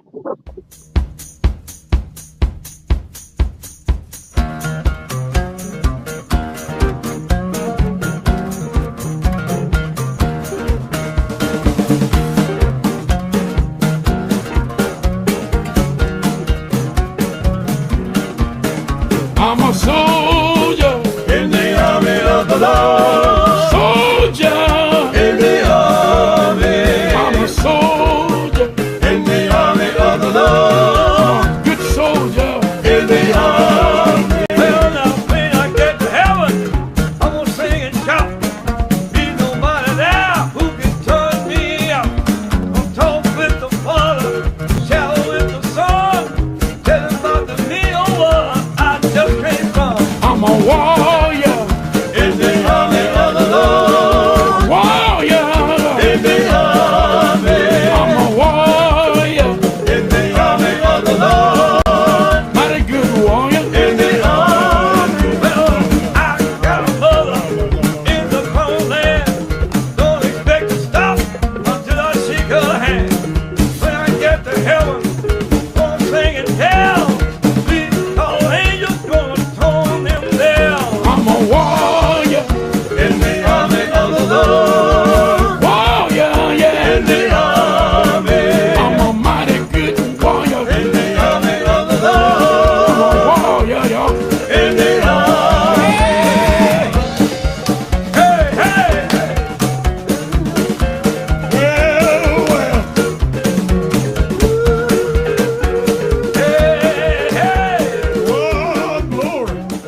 And another one down. Thanks, everybody. Love you guys. Love you, friends. Have some loving prayers and healing to Tim 17. Anybody else out there? We love you guys. We'll see you this weekend. Love, love, love. Shout out Tina Peters. Make sure y'all give them numbers.